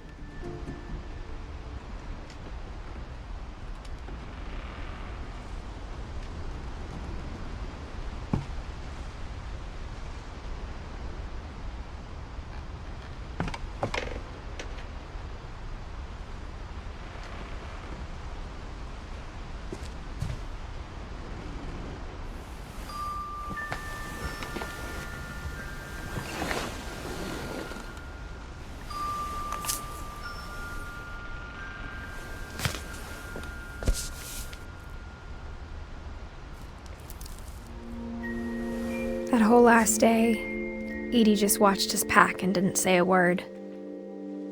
Until supper, when she raised her glass and said, "To our final night together, and all our final nights apart." Grandma, you know what I said about alcohol. Some of your medications are very Edith, specific. I left a present for you in the hallway. Why don't you go open it? The grown-ups have to argue now. I'm sorry, you're right. We're all leaving tomorrow. Let's just enjoy our last... I'm not leaving. Edith, you're excused.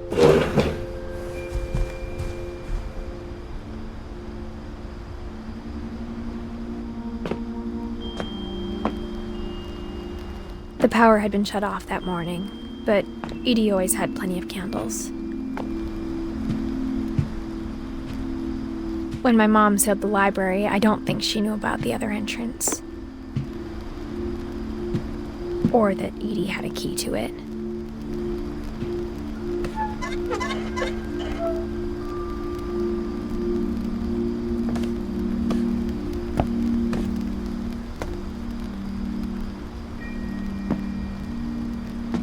The thing you're afraid of isn't going to end when you leave the house.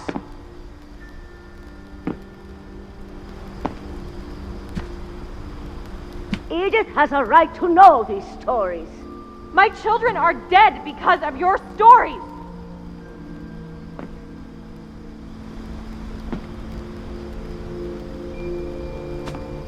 I think it's best if Edith and I leave tonight.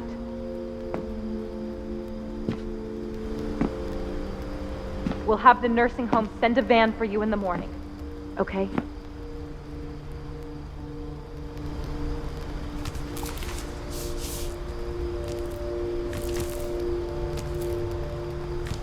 Dear Edith, there's so many stories I wish I could tell you, but there's only time for one. This is about what happened on the night you were born. That night, the tide went way, way out.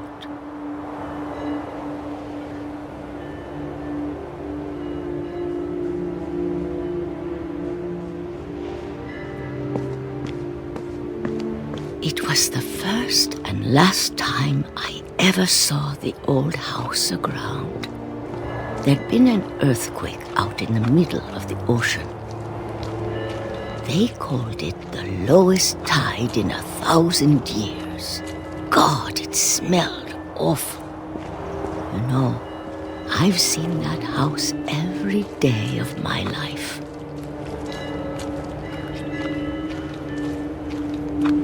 I never thought I'd go when the fog rolled in, I lost my way.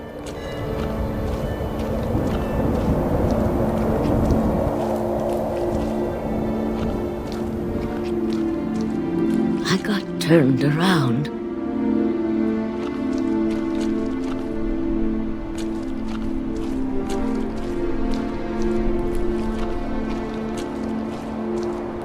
I started seeing things.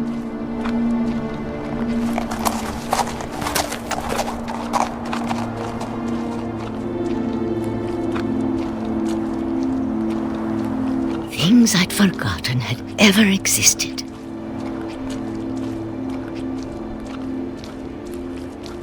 But when I saw them, they felt like old friends. That night, a lot of things came back to me.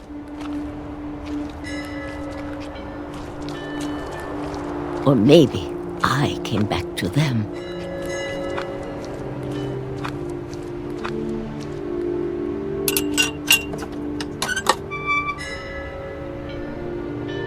Things I can't explain, but that I need you to try and... Edith, what are you doing in here? It's mine. Edith! Mom, you're gonna rip it! Let go! I kicked and screamed, but Mom dragged me to the car.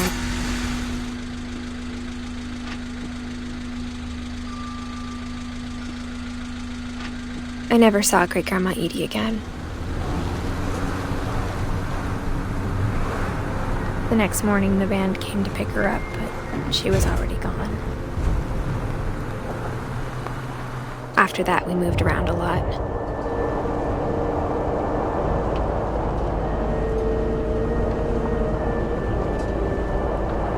We both tried to make the best of it.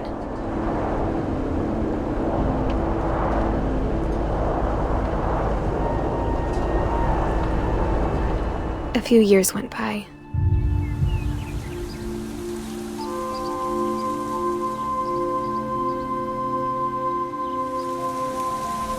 My mom didn't like to talk about it, but she started getting sick a lot. The rest happened pretty quickly. She got better for a while, and then she didn't. And then I was alone.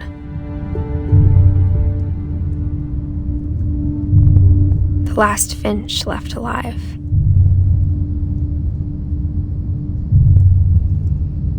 Until I found out about you. I'm still not sure what to tell you about all this. If we lived forever, maybe we'd have time to understand things. But as it is, I think the best we can do is try to open our eyes. And appreciate how strange and brief all of this is.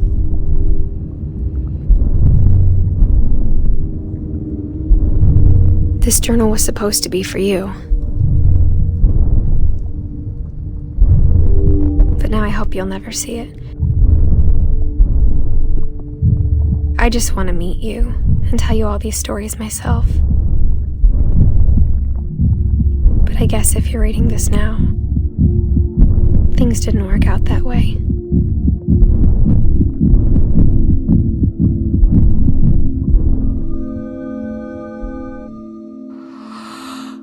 This is where your story begins. I'm sorry I won't be there to see it. It's a lot to ask, but I don't want you to be sad that I'm gone. I want you to be amazed that any of us ever had a chance to be here at all. Good luck.